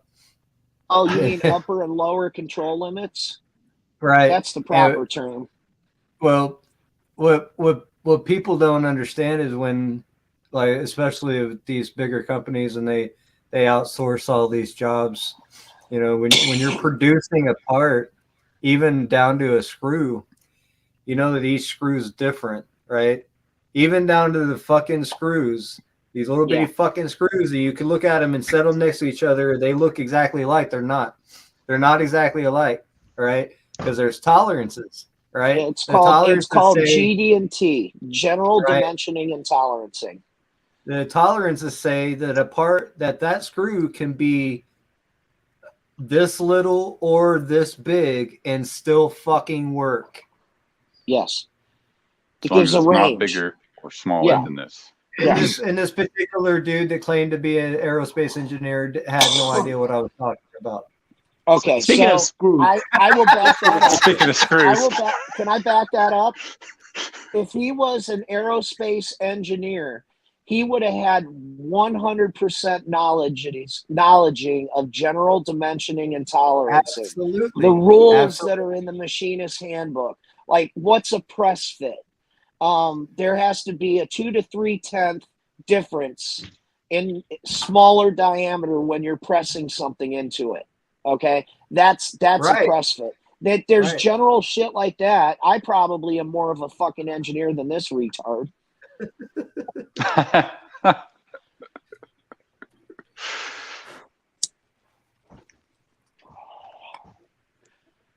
Ooh.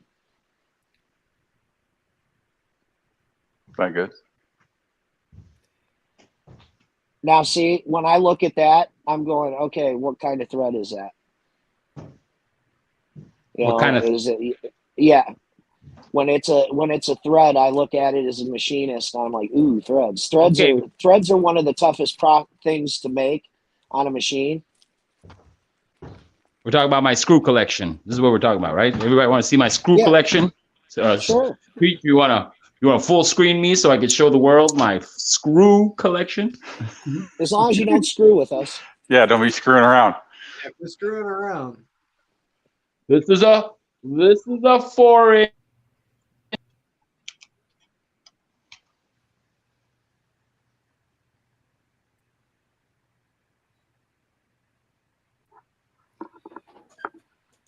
Yeah, but hey, do you got a set of calipers? I do. Do you want me to grab them? I can have them in my hands. You got a set of calipers. A minute. You set those screws in there and you pinch each one from top to bottom. Some are going to be a little under 4 inches and some are going to be a little longer than 4 inches. That's absolutely right. Guaranteed. No matter what shop produces them. No matter what shop produces them. And the basis behind that is generally what determines the tolerancing is the functionality of the part. What it's going to be doing determines, within the functionality of the part, how tight the tolerances are.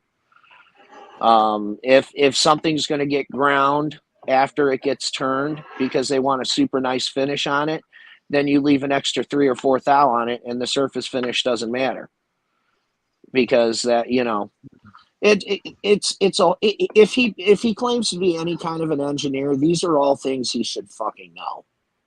So it just shows, people can come, just online and claim to be whatever.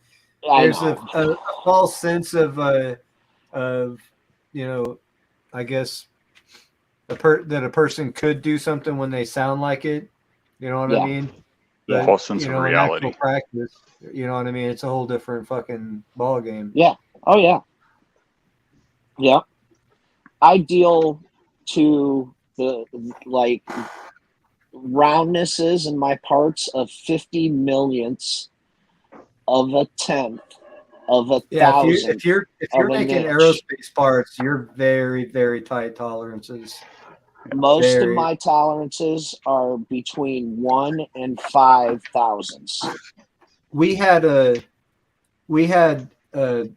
contract. The company that I used to work for had a contract with the Army, I guess, and we was making armor plating for their vehicles and shit, which was 1/4 inch, thick carbon steel. Yeah. And when I tell you they come and pin test every goddamn hole. Oh, yeah. And I'm talking, they couldn't wiggle the pin or they couldn't just, jam it in there. It had to be fucking, each hole was perfect. I can't imagine how much more stringent that is with aerospace. Oh, it is. It's crazy. And the crazy part about it is the paperwork. All the documentation, the amount of documentation that I have to do that goes along with each part that I make. Yeah, as people don't realize where the material comes from, where it was smelted from. If you're dealing with metal, all that shit, the heat number. Heat number, the batch number, all that shit travels along with that part through production. Here's something that's crazy that I had never seen. I've been doing my type of machining for over 20 years. Okay. And I've machined in the medical industry. I've machined in just like making screws and just general different things, and now I'm in aerospace. Okay. The amount of paperwork that goes along with each one of these parts is crazy. They purchased a machine that you put the part on it and it automatically checks it for you. It's crazy the amount of progress that there has been in optical comparators and such over the last even decade, really. Yeah, I was about to say 20 years. But you know, this place that I'm at, quality wise, is more stringent than when I was in the medical field. Well, I know it's kind of crazy. In some parts, depending on if they were going like underwater drilling rigs and shit like that, they had to go through different chemical dipping processes or plating processes. Yep. You ever read the machinist handbook? Plating processes and shit like that. So yeah, you had to keep all this shit in order. There's a book out there that is a must for every machinist, and if you've never heard of it, then you were never really a machinist, because there is a book out there called the Machinist Handbook, and it has been updated since the late 1800s with machining properties, different threads. Like if you're making a thread and you want to know what the tolerancing is, you refer to the Machinist Handbook, because the Machinist Handbook is the standard of the industry. Oh, yeah. And I've read that thing it gives you the properties of metals, woods, you know, tells you how to do processes like grinding and honing. And, but at my shop, you know, those little radar gun looking things that they walk around with at the stores to reorder stock on the shelves? Yeah. They have a handheld machine that they have to put on each bar of material that we run to verify the composition of the material. Wow. So it's a what is it, a meteorological tester?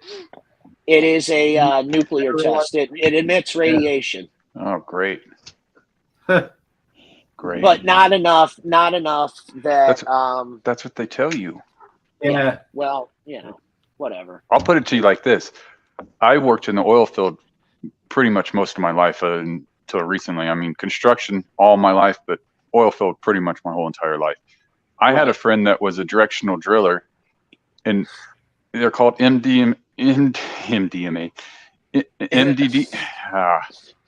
measurement downhole assessment or something like that. Yeah. The only way you can do that is by radioactivity. Yeah. So what they're reading is a radioactivity coming back at us, bouncing back up to us, telling us how deep we are, where we're going, and all this other nonsense.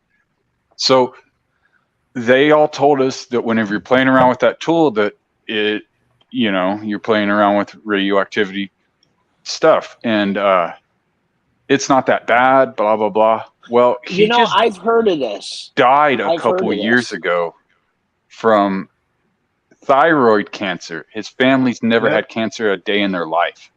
Yep. And he never smoked a cigarette. I seen him drink one beer one time with me.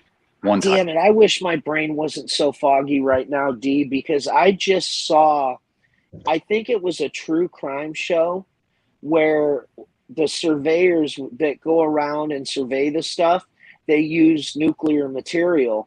And one of the surveyors stole the nuclear material, and it made a whole bunch of people sick. Yeah.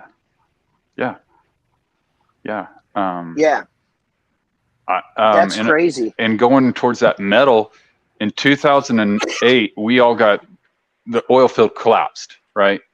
So while we were collapsing, from like 2006 until 2008, we were taking all the parts that were made in China because the metal was faulty.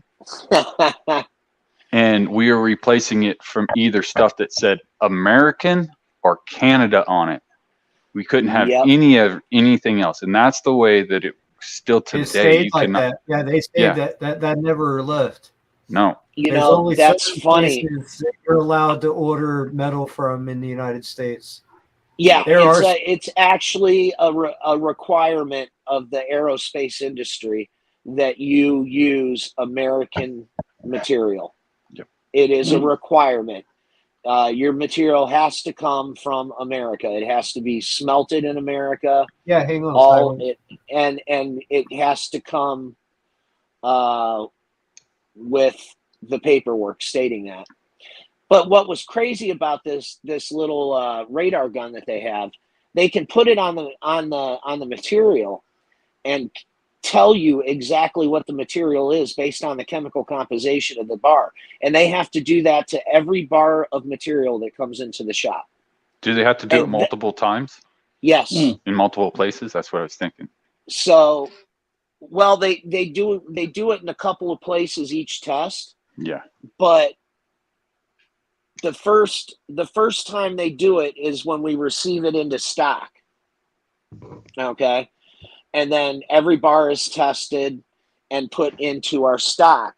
And then when they pull it out of stock to assign it to a job, it then gets retested to make sure that it's right before we load it in our machines. Yep. So, but the inspectors do that. That's all quality control. I don't do anything with that. I would tell them to start wearing a hazmat suit. They have to go get checked for their radiation levels yearly. Regularly. Yeah. Yep. It's a requirement.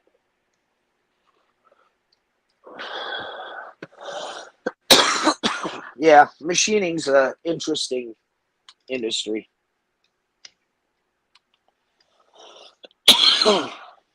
I think that's cool that Treach and I have that in common. There's not many people that I can bullshit machining with that actually understand what I'm talking about.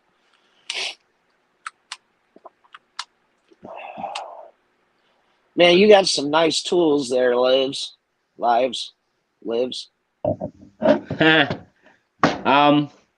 I've been slowly collecting.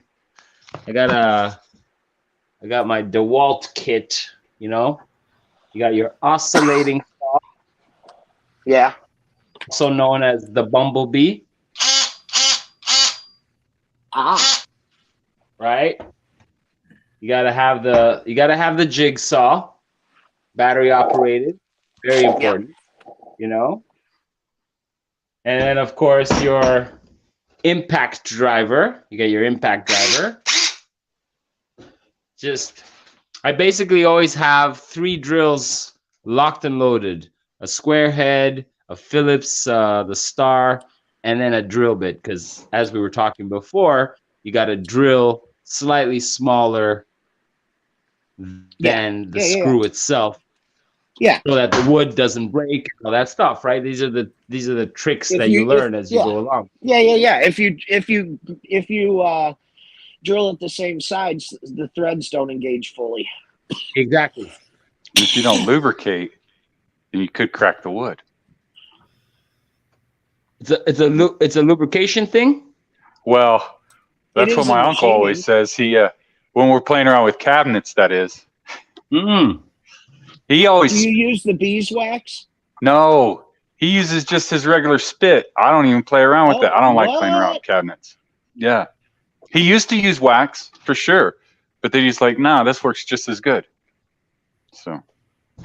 Wow. What do you? Okay, when you say lubricate, you mean you lubricate the screw before you put it in, and it doesn't crack as much? Is that? Yeah. I've never heard of that.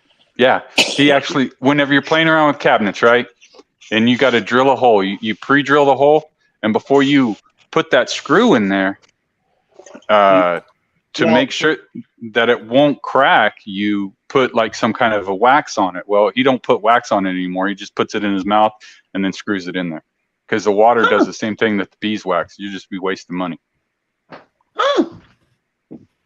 Yep. That will help you out with cracking wood. Promise. Yeah, well, I've known that trick. Like all things, the more you do it, you pick up tricks and little things that help. Well, like the tricks that you picked up over however long you've been doing what you're doing. I picked up of over 20 years of machining.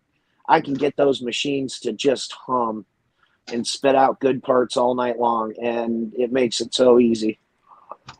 Because when you set up treach, you can appreciate this. You can set up a machine and it can make good parts, but the setup be crap and it not run well, and you do nothing but fight with it, right? Right. Well, I'm really good at fine tuning these machines when I set them up. Yeah, I was saying Setting that a minute things. ago, but I was muted, so you didn't hear me. I enjoyed manual machining more than I did, I've done sitting there basically waiting for the multi-function, multi-stage parts in a machining. You know what I mean? But drilling and tapping holes, man, that was my shit, dude. I love drilling and tapping holes, man. Well, then you had a chart that you looked at that said it's this thread, you need to use this drill size, right, to drill before you tap. Oh yeah, yeah, yeah. And that's the same concept he's talking about. Is you drill the holes a little smaller drills, so that the thread's fully engaged. Yeah. I've made the tightest class. What is there? There's class A, B, and C threads, and I think class A is the tightest tolerance on threads, or I could have that reverse, but you're only allowed like plus or minus 0.5 on the pitch of the thread. So all of that tolerance you were talking about, you're only allowed 0.5 on the pitch of the thread, the pitch diameter of the thread, and very little for the pitch itself.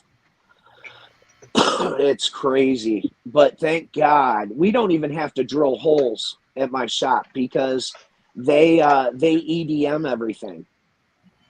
Have you ever been around EDMs?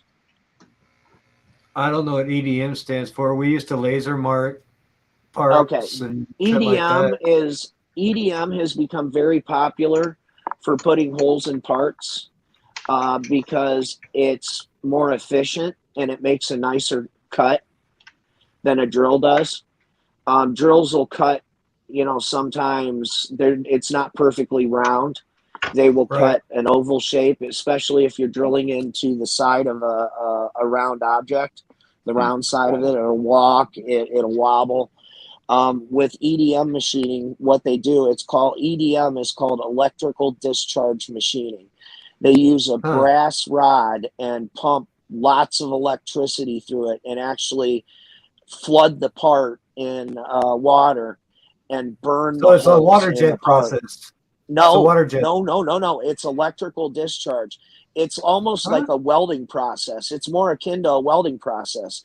They use a brass rod and they submerge the part underwater, okay? And they burn the hole into the part. And what that allows them to do is not damage the material around the hole. It doesn't burn, and it makes a very clean hole compared to drilling. No slag and all that shit. Yeah. The slag doesn't stick because it's underwater. So it's sort of a water jet. It's a different process. Well, a water jet uses the water to cut. Right. This is using the water as a submersive or a lubrication. We didn't have a hydro cutting at the shop I worked at. It was just laser. Yeah, I've seen it. It's amazing. That must have came right after I left because I haven't been in that industry in 5 years now. Yeah. Is that what it's called? Hydrocut or hydrojet. Hydrojet, yeah. It uses extremely high pressure water to cut, and they cut steel with it. Yeah. What? Cuts through steel. Yeah. That's what they used to use before plasma. Several inches. They can cut through several inches. Well, they use plasma. It was plasma and then water. Okay. Right. Plasma was the big plasma thing after laser. The problem with plasmas and lasers when you're cutting metal is they leave a lot of dross stuck to the part that you're cutting. Well, that's because and a lot of weird edges and stuff because the burn is not consistent. That's why water jets are awesome because it's not burning. It's removing the metal by, just high pressure water. The reason for that is because the the mirrors that they use to bounce that fucking laser beam, the lasers that cut the metal. I've had to do that. They get fucking moved from vibration. They also get burned out over time, so they lose their. They got to be clean and fucking like. You know what I mean? The lasers that you run retrofitted onto a mill platform? No, we didn't have any laser mill. We had a 5-axis table. Okay, all right. We had two or three 5-axis tables. Who are you working for? Me? That was a company I worked for 5 years ago. Who does not work for? It wasn't Custifab, was it? I worked for a place called Laser Engineering Fabrication. Okay. Oh, so it was specifically a laser shop. Yeah, that's nice. Laser and full fab. Yeah. Nice. We could cut up to 2 inches and form what was it, a 1/4 inch, maybe 3/8. I had thought about going back to school and getting my mechanical engineering degree or manufacturing engineering. You're still young enough. It's a good idea. Yeah. Because I've got all the knowledge and I do the stuff already anyways. And if I get that degree, it triples my salary. Is there a machinist union in your area? There is, but it's not very active in the type of machines that I run or in the shops that I work in. I was going to say, because with your experience, you would likely be able to test out as a journeyman and get full scale, like right off the bat. That's true. That is true. I love machining. It's just so much fun. I like taking metal and turning it into something else. Dude, I love going out there. Anytime via we had friction and heat. Anytime we had long run jobs, several hundred parts to do, they came and got me. That was my shit. Anything that took a long time to do, over and over again, that was my shit. Come and get me, because all the guys in the shop would fucking throw their hands up if they seen 100 parts or more of the same thing, and I'm out there like, give it to me, because that ate up a fucking 10-hour, 12-hour day like nothing. You know what I mean? You want to know what I'm predominantly used for right now? To be the first guy to run the first shift to production on a machine that's just been set up. That's something to brag about, man. Because they want me to run it and diagnose all the problems with it and fix it. I can do that in an 8-hour shift. Oh yeah, dude. I can have it done in 2 or 3 hours. That's extremely valuable in your line of work. Extremely valuable, because once you start trashing material, you're costing a lot of money, man. A lot. I saved them a big fuck up one time. And the only thing that saved it was experience. You remember I was telling you how they test the material? I loaded a bar into one of my machines, and it instantly destroyed all the tools in the machine. And I said, what? So I tooled it up again, and it instantly destroyed all the tools in the machine. And then I look down inside and look at the chips, and they look nothing like. I run 440C stainless steel is what I run every day. It's a tough material. It's a very hard stainless steel that they use in aerospace. Yeah, there's many different. And I looked down. I looked down in the machine, and the chips were purple. I said, "Whoa, wait a minute, that's not right." And I pulled the supervisor over at the time. Now I'm the supervisor, but I pulled him over at the time. I said, "Hey, there's a problem. I think this is the wrong material." Well, blah, blah, blah. I said, and I used to be his boss. And I said, listen, this is going to be the only time that I'm going to pull this card with you. I need to pull this bar out of the machine, and we need to go get quality control to recheck this bar to tell me what it was. So he goes, okay, man, if you're that insistent, let's go do it right now. So we brought the quality control guy out with the gun. Guess what? Somehow a bar of, what was it, 86-200 bearing steel. I've never even heard of that grade. Oh, it's 52-100, excuse me. 52-100. It's a very hard, they use it to make ball bearings. Okay. Oh, okay. Yeah. And it's harder than stainless steel. He puts that gun on it, and sure, here it was. It was 52-100 ball bearing steel. So it got through 2 checks with that gun somehow, and I caught it in the machine. You want to know how much money I saved them? I ran 2 parts off the bar and knew that it was wrong.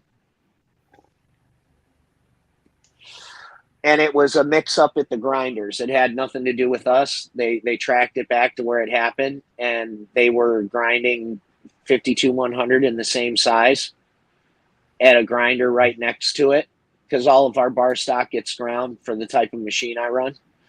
And somehow one of the bars ended up, one of the 52-100 bars ended up in the 440 stainless, and one of the 440 stainless ended up in the 52-100s. Yeah. So, but depending on if it's cold rolled or hot rolled or whatever, how it's smelted. It's just a lot of people don't realize that all steels, all metals are just like wood, and they have grains in them. Yep.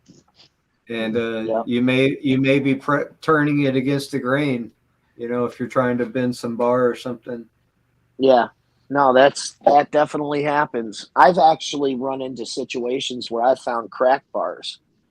We've had bars that rebound back and wouldn't form.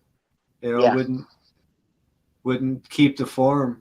Dude, I remember that's just a round bar and a bending bar itself is a specialty on its own. If you could get somebody that has the right tooling for that and can do that, man, that guy can make a lot of fucking money.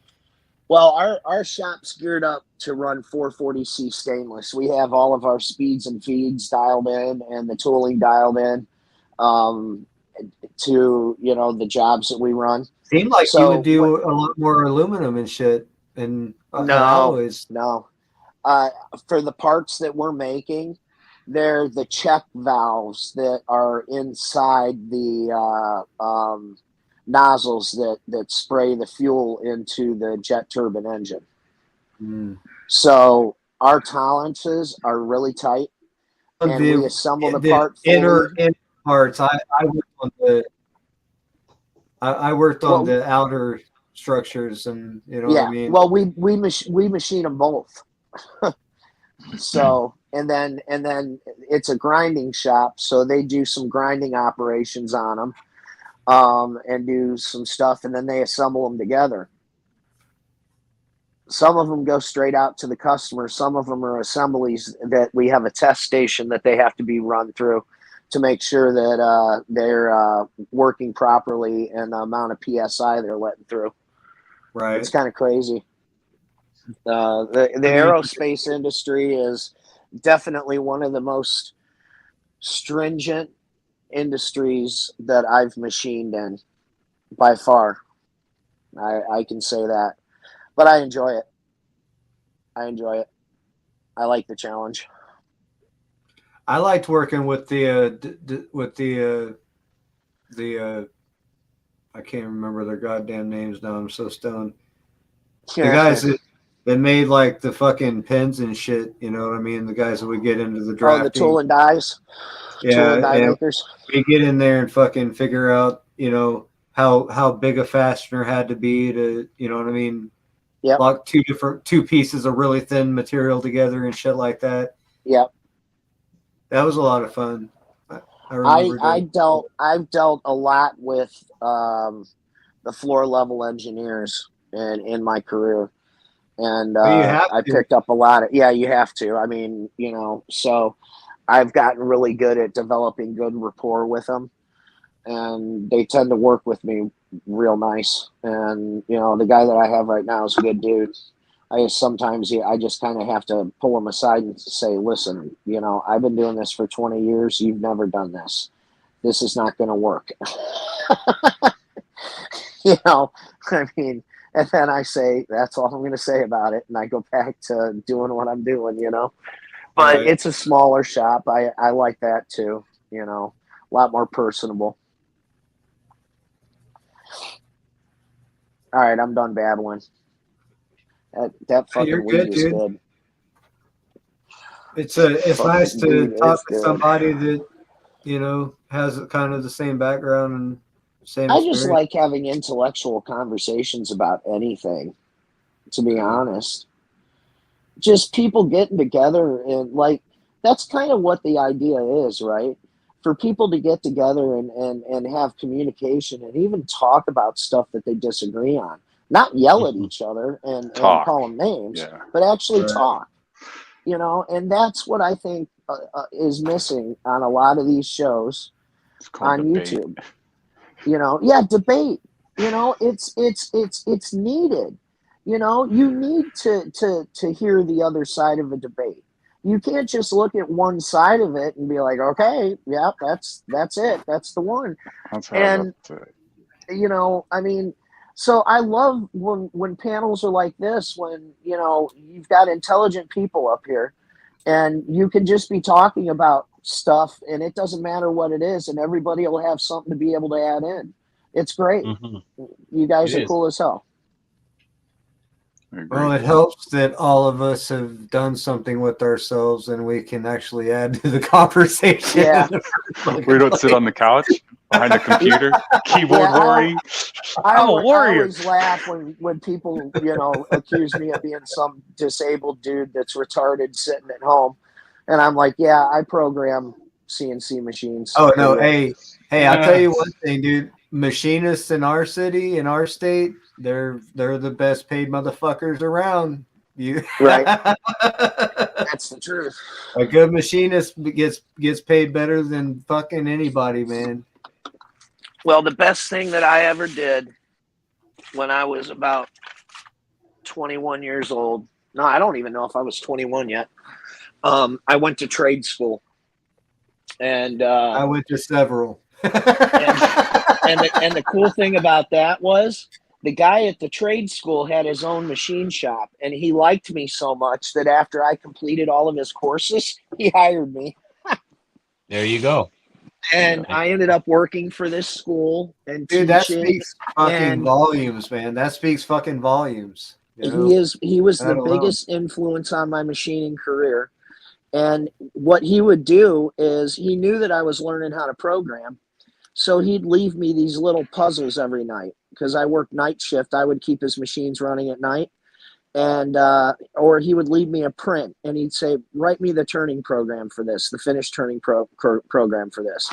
So I would go over it, and I do all my programming by hand because that's how he taught me, because I never got any certification in like solo cam or anything like that, although I do know how to use it. I do everything by hand. I trig all the angles by hand. I plot all the points by hand, the radiuses, all of the groove, all of that stuff. We used AutoCAD, SolidWorks. Yeah. I can't remember what else. Part Maker's the most popular one. But I do everything by hand still. I'm old school programmer where I sit there and I generate the code out of my head. And I'm pretty good at it. I've gotten really good at it. Working for him for 5 years, he taught me how to program. And he was running a school to teach people how to program. So I got to work with this guy for 5 years, and he taught me some of the most fundamental and things that I was going to need to be a successful machinist. You know, so I was lucky. And then I went out and jumped around from machine shop to machine shop for a while. I went to a couple different ones, spent 8 years at one, and I've been at this one for 4 years as of April. So, a lot of times when you get into machine shops, they hire you in at a particular, you think's a good raise, but then when it's time to get raises, they just don't talk to you about money.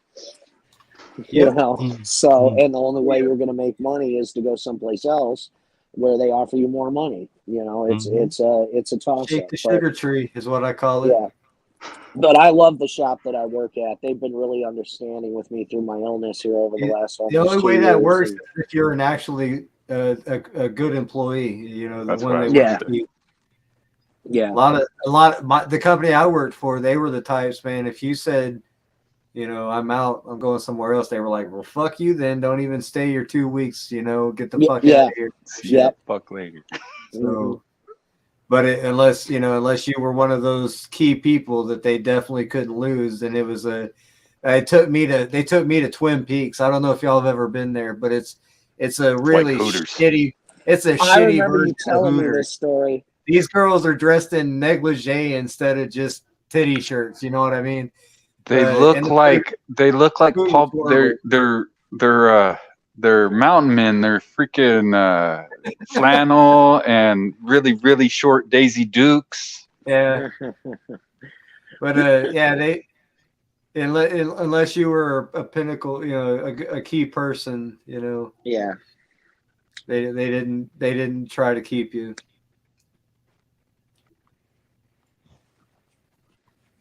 I always called Twin Peaks a expensive Hooters. Well, D and is it Lives or Lives? Oh, it's established 1983. Lives is when I got 2 strikes, and then so like, what do we call you for short? What do you like? What's short? So I don't. You just call you 1983 or 83. Whatever. Yeah, 83. Sure. All right, that works. 83. I used to just that works.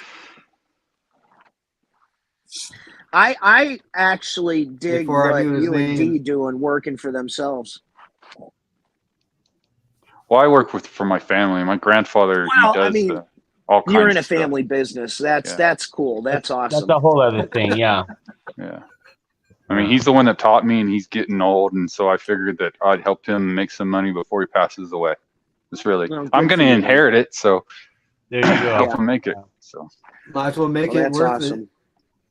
well, he's teaching me how to build bridges, so that way I can get over shit. No, I'm joking.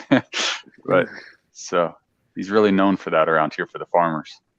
Yeah. But we do Oh, yeah. anything. We put together head gates. We build you a house, barns, bridges, That's awesome. all the above.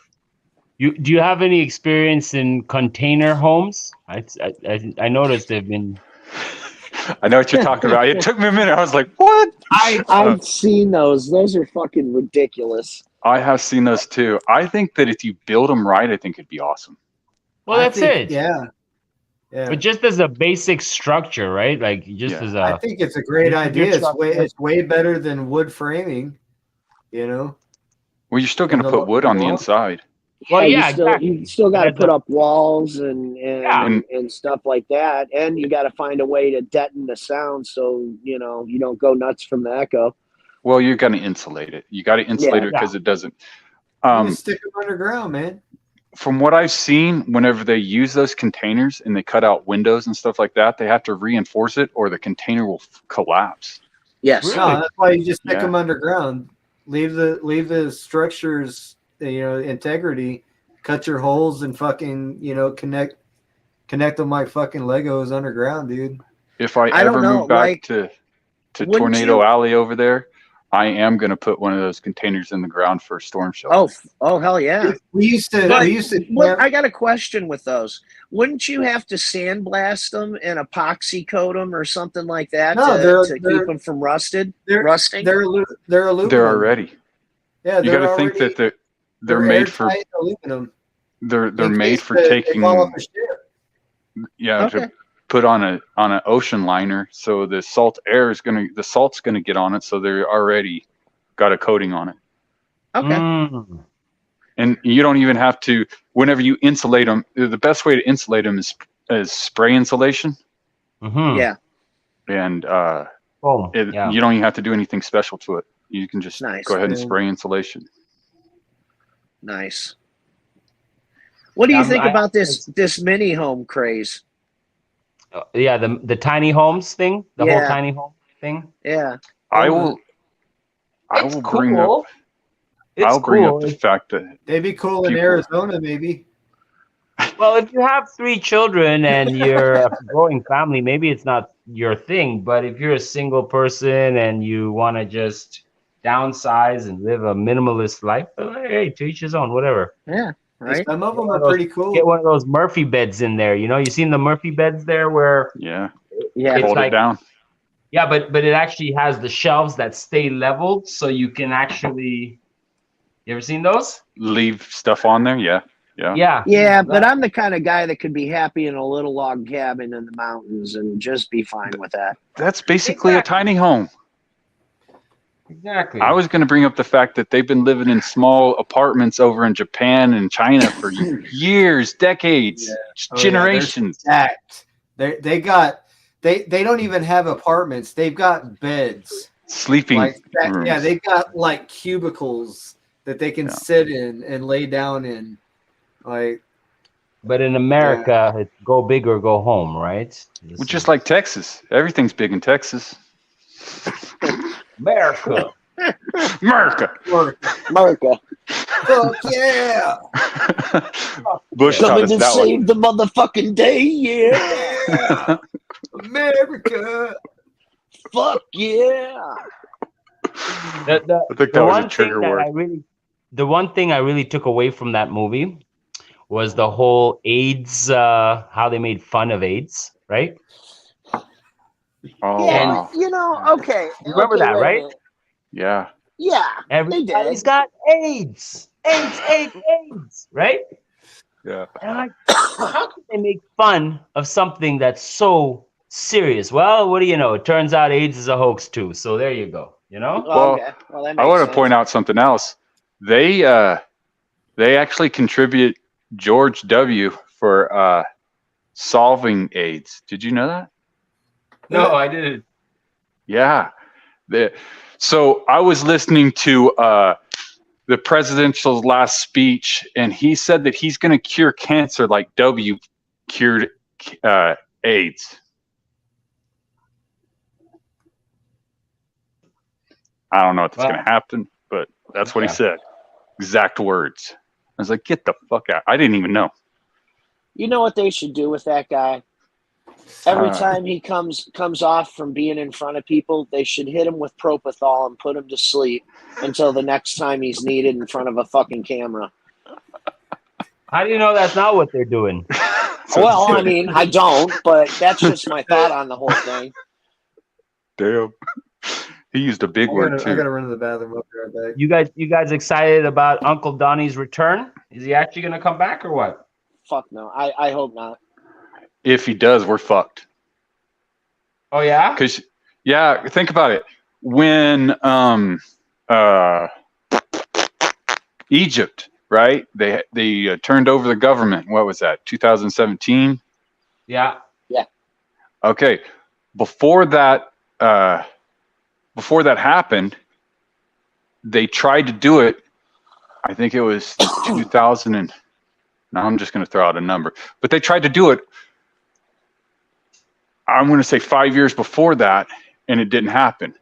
They always say that whenever somebody does a what do they call that crap? Coup d'etat.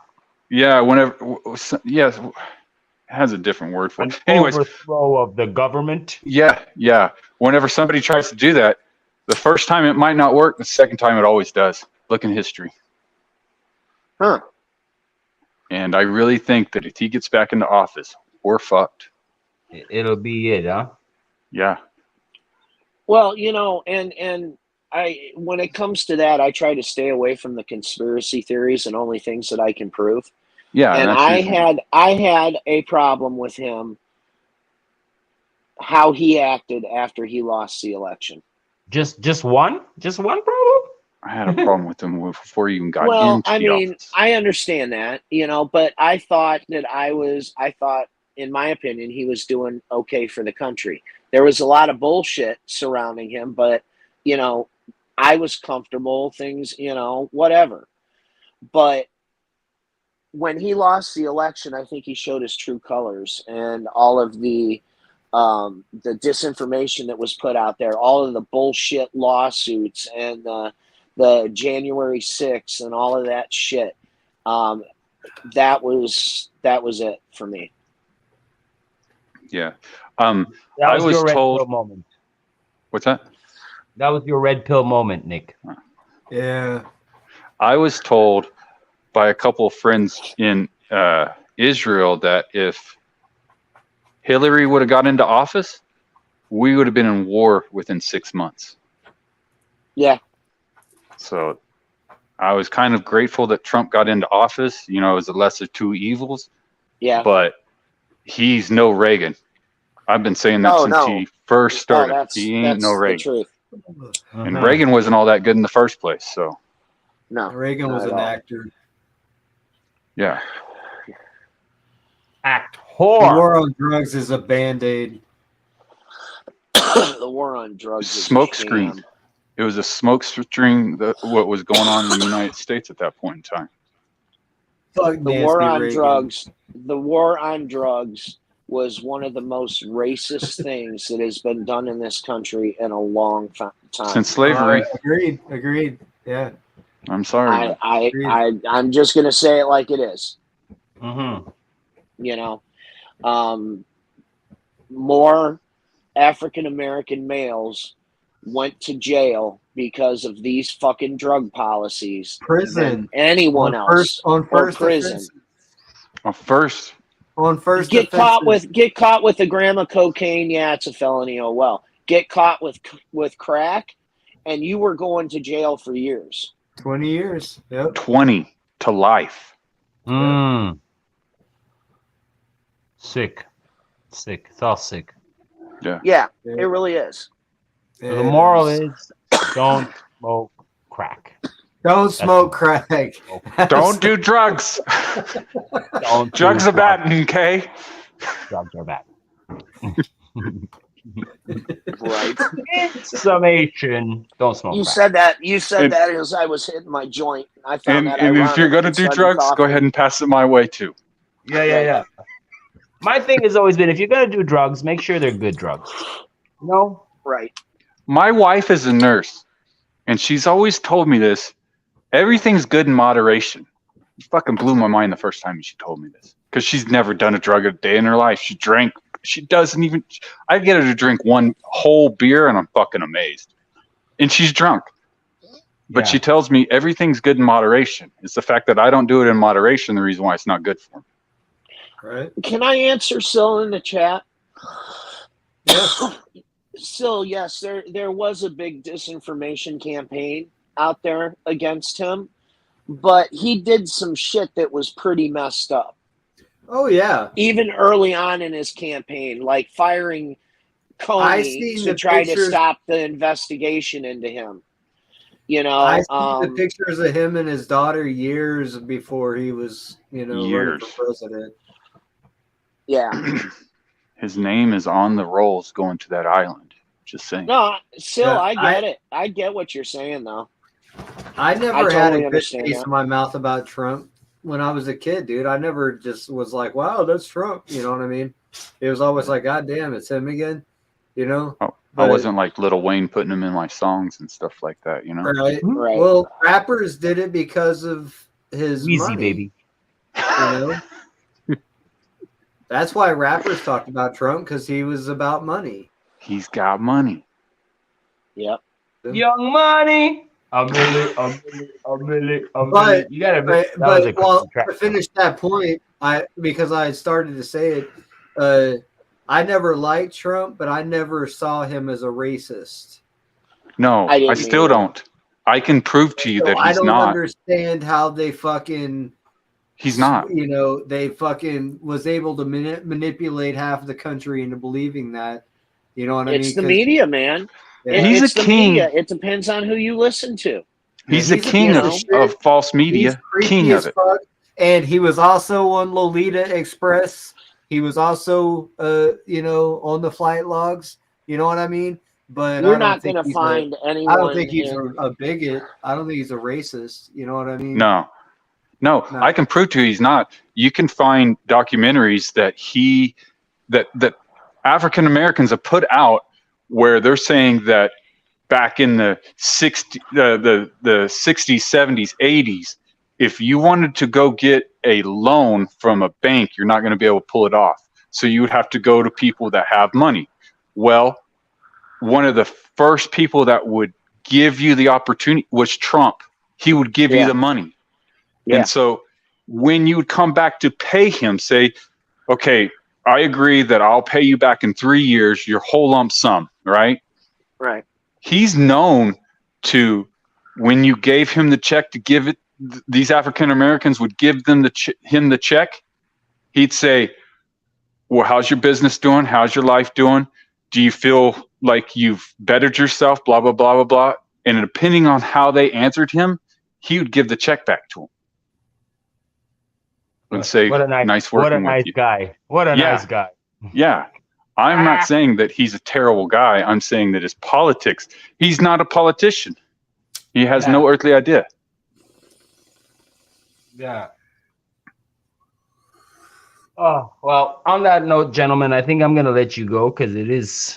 Hey, grab life by the pussy and fucking come around more, EST, dude. It's good to see you. I will now really that good to see you, man.